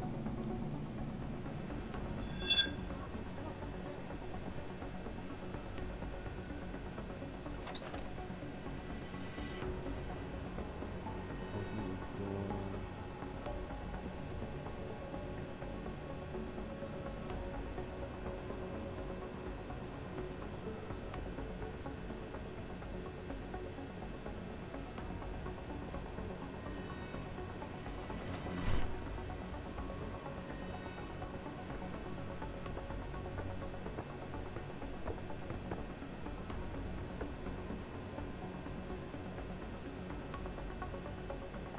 nothing here, but I don't like the vibe.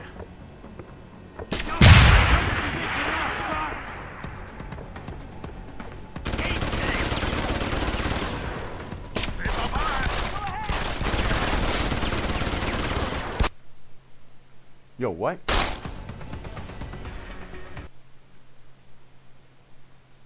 Oh, come on. The game crashed on me. You gotta be kidding me. Oh. Man. I was having fun too. Okay. See if we could just load it back up.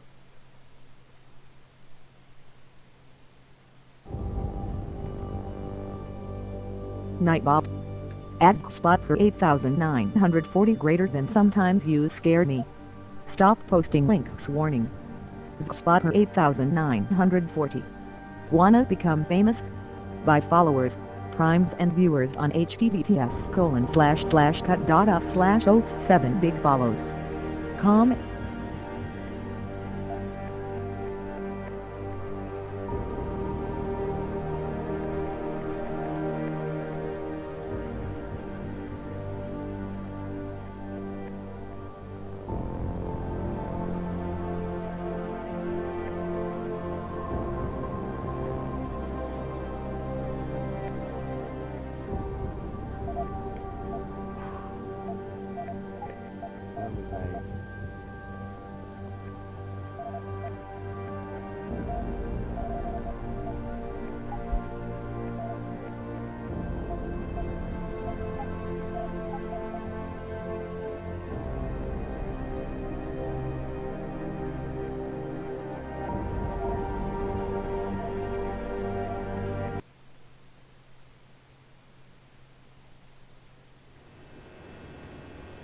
Are you kidding? Oh.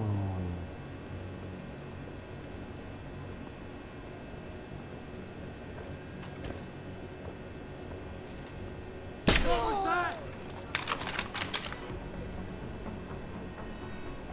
This is the spot, man. Damn, this cat got murked.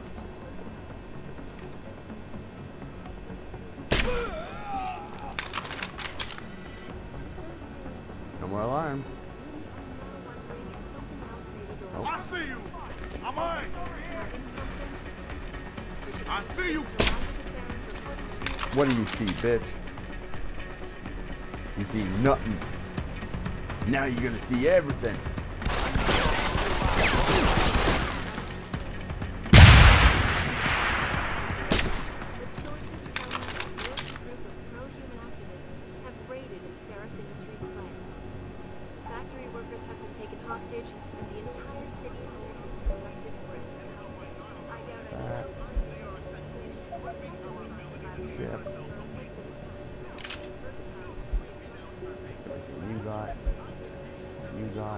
Your gun.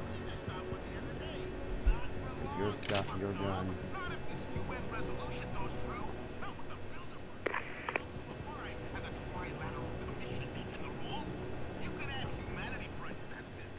Yeah, so here, as you can see in this office building, there is a sea full of computers. And we, as you also know, we had to write emails for every single computer that existed in the game. And one of the big challenges we had in doing that was that we never quite knew ahead of time how many computers. I don't need machine pistol stuff. So that I can get rid of.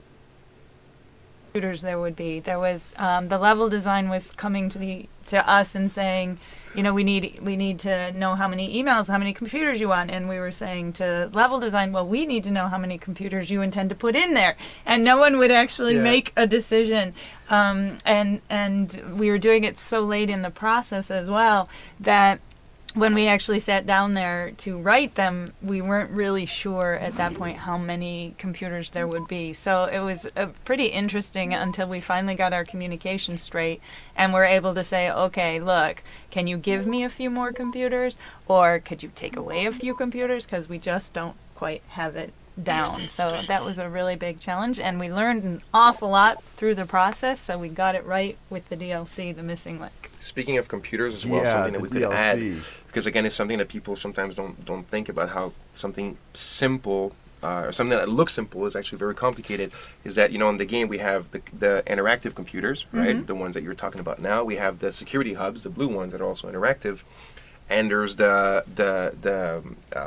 how do you say, the props computers, the ones that are just for filling the world. Just filling the world, like the ones that you cannot use. And it actually, these things generate very complex problems, because especially with someone like Jeff as a game director, where he wants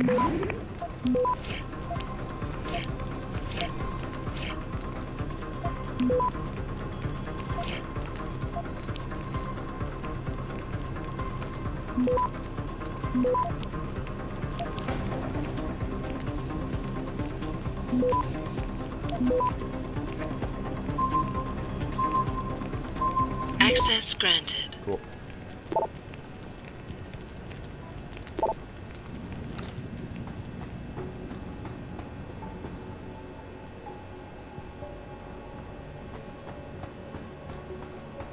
I mean, the fun part is, if I'm right, you can unlock lock. You can get a lot of XP from this.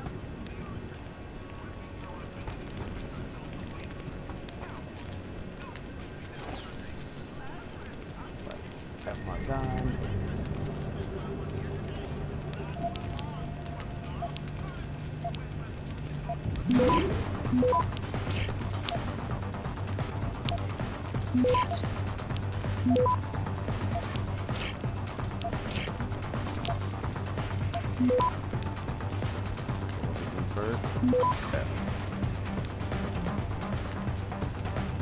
Access granted.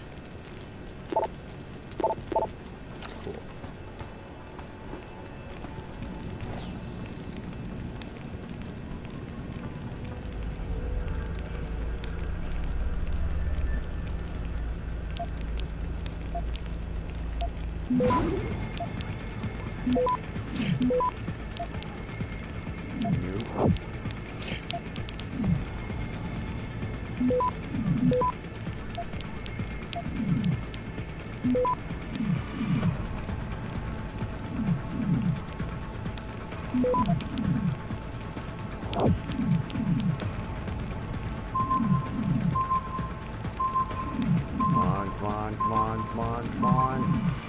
Access granted. That was cutting the timing so close. But I'm doing this because I want to be able to leave this place with one more augmentation, which I don't have too much more XP to go.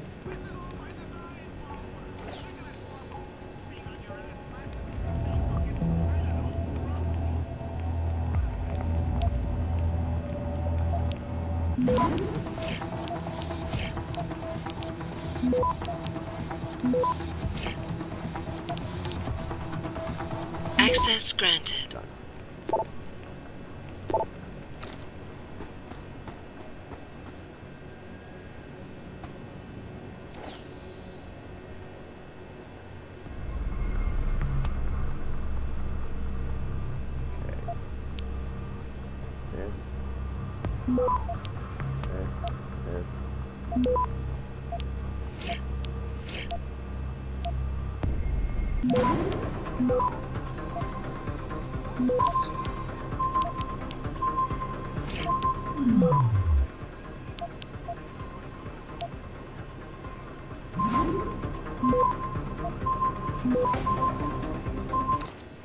Damn. Try that again.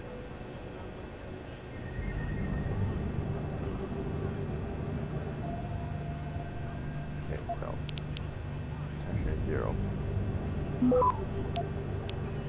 0. Tension is 100. 0. 0.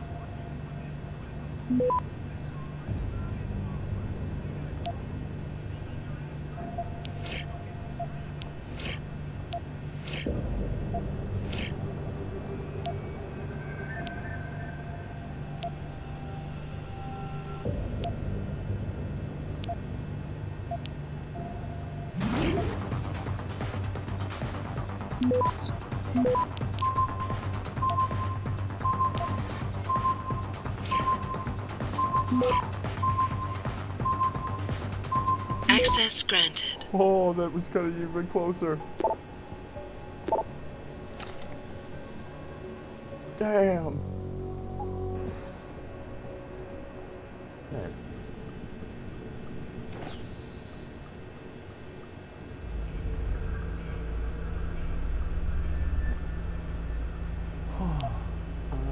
Protection 60, 60.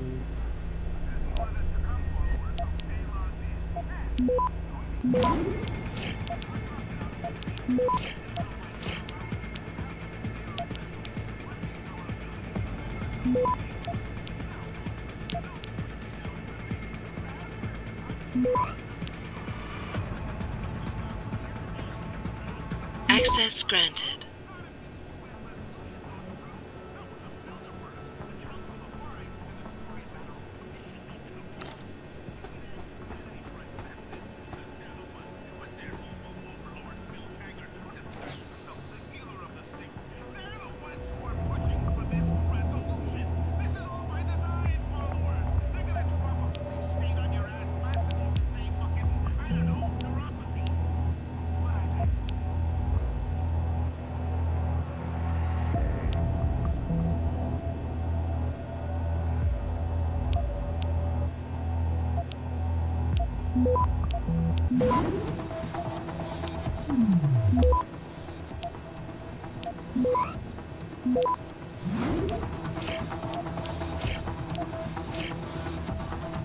Access granted.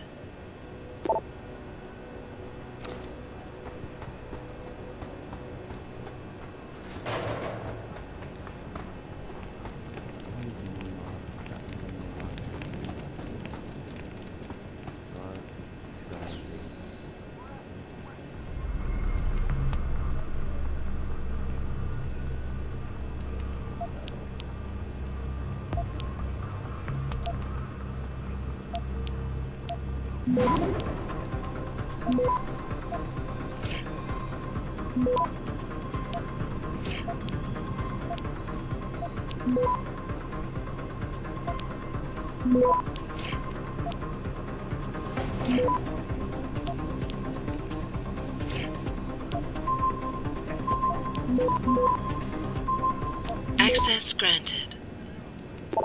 25 end time. Oh, really? The next one's in 2500?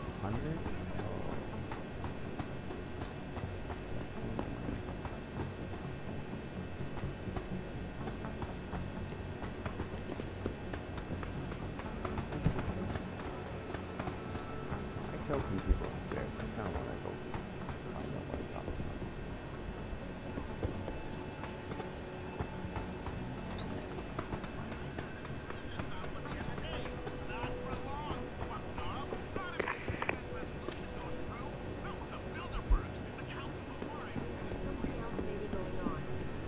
David Seraph hiding something? For tonight, this is Eliza Cassan reporting to you live.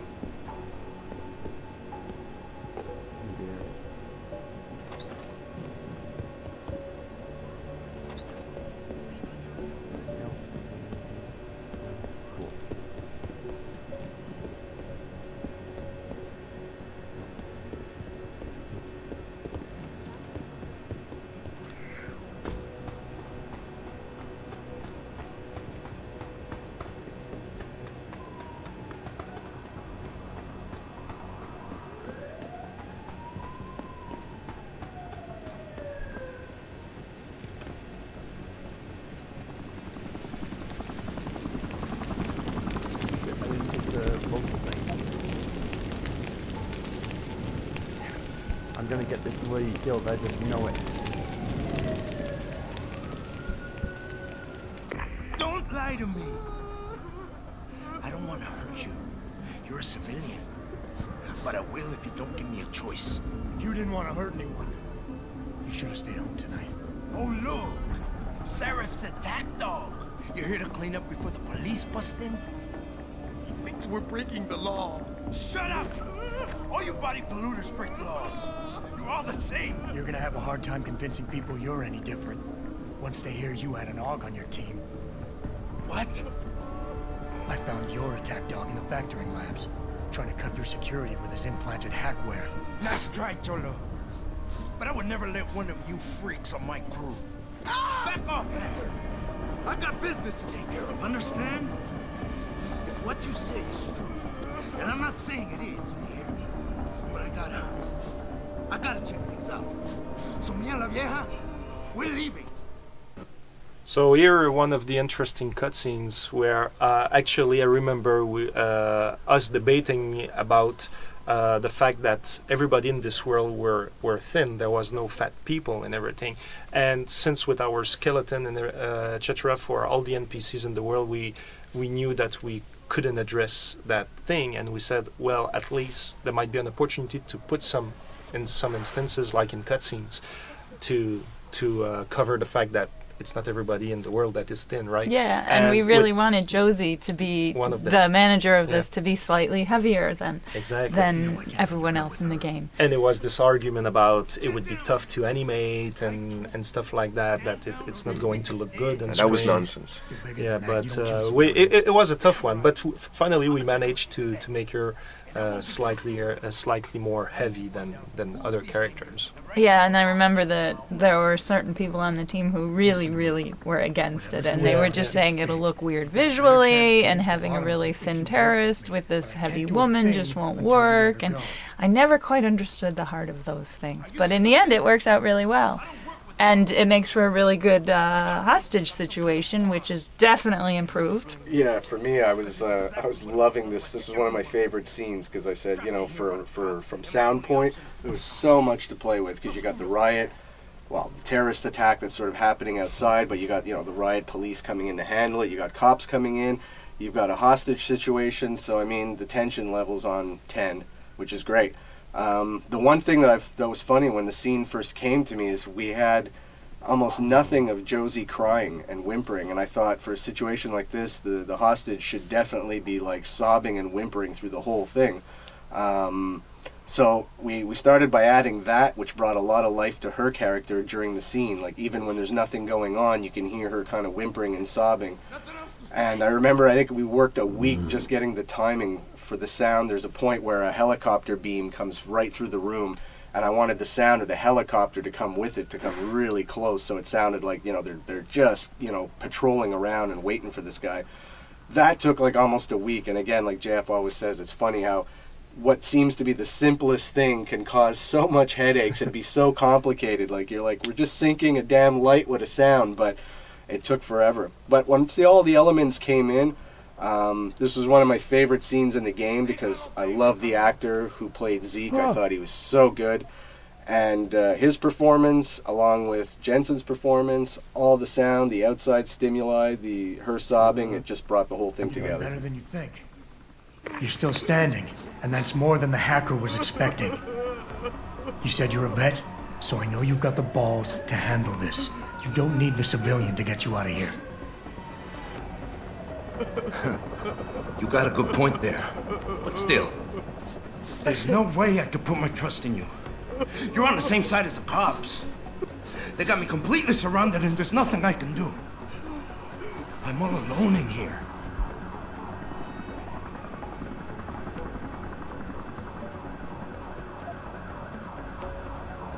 The only thing the cops are focused on right now is the safety of the civilians. Same as you. You've risked your life to do what's best for other people. You're not some drive-by banger. You're right. I'm not. The cause is blowing up all around me. My brother's at risk. All because of what that traitor did to us tonight. I've got to fix it, but I can't when I'm stuck in here with you.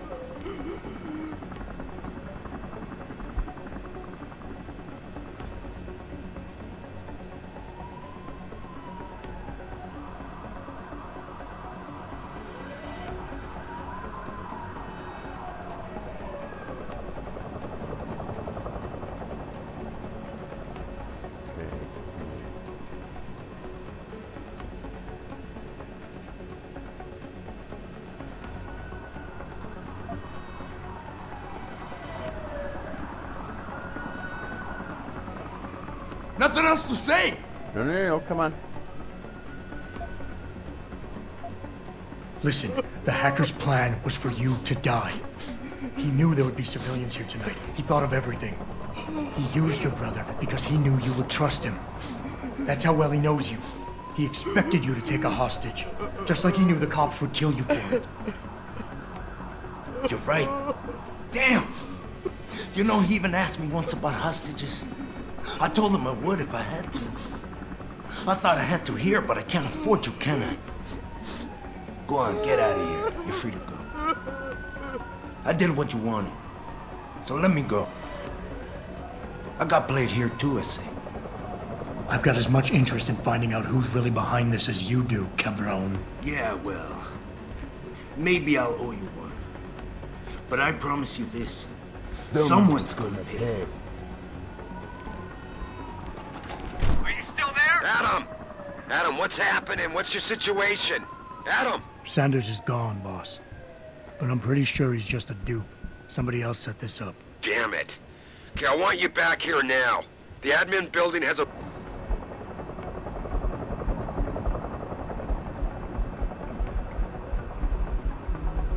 know I could have found all the passwords going through these things that I found, but I was just like,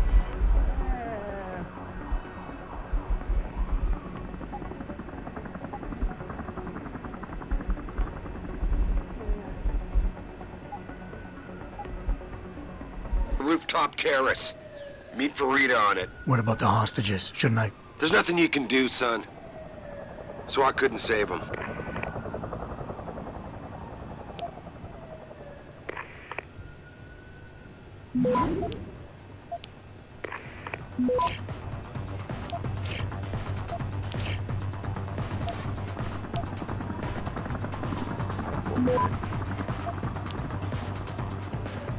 Access granted.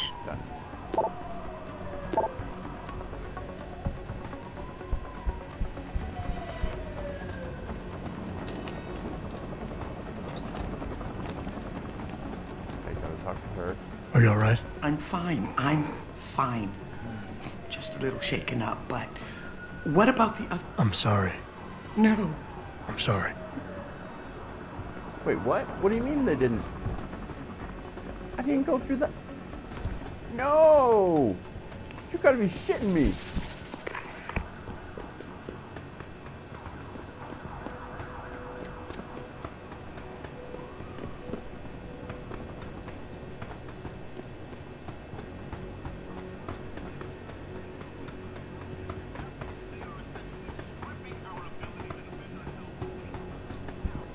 No, you gotta be shitting me. You gotta be shitting me.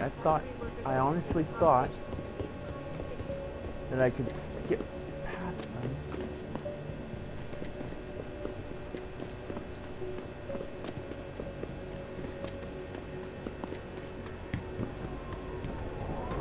You sons of bitches did this, didn't you?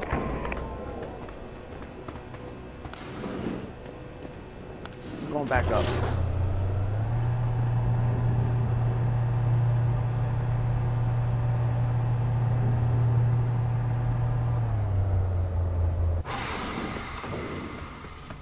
I will restart this level if that's the case. I don't want to, but I will.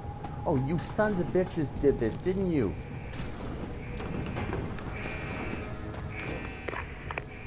Fucking goddamn cops.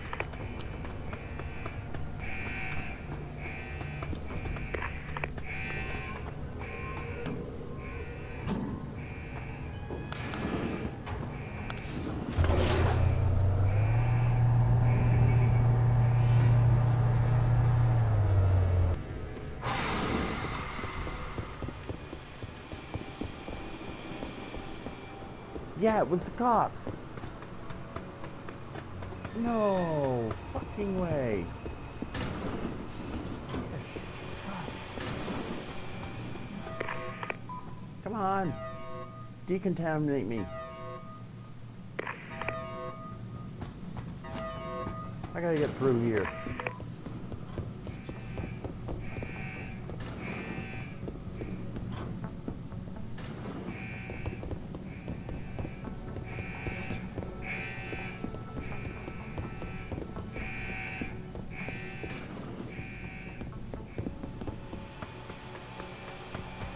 No!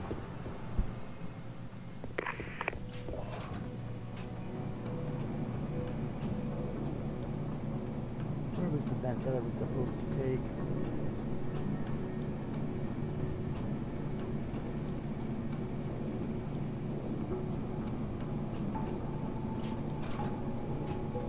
Above and...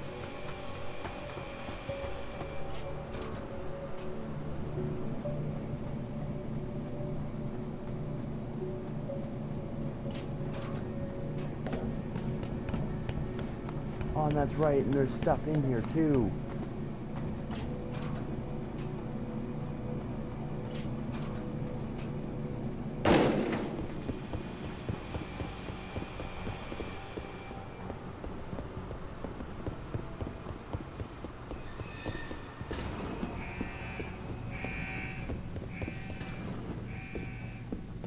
That's how you get to the back door of that place. Oh. Shit. Okay. That is... Oh.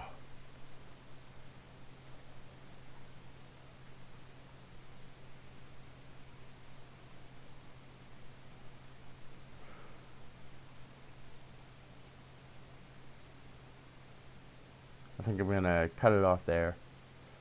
And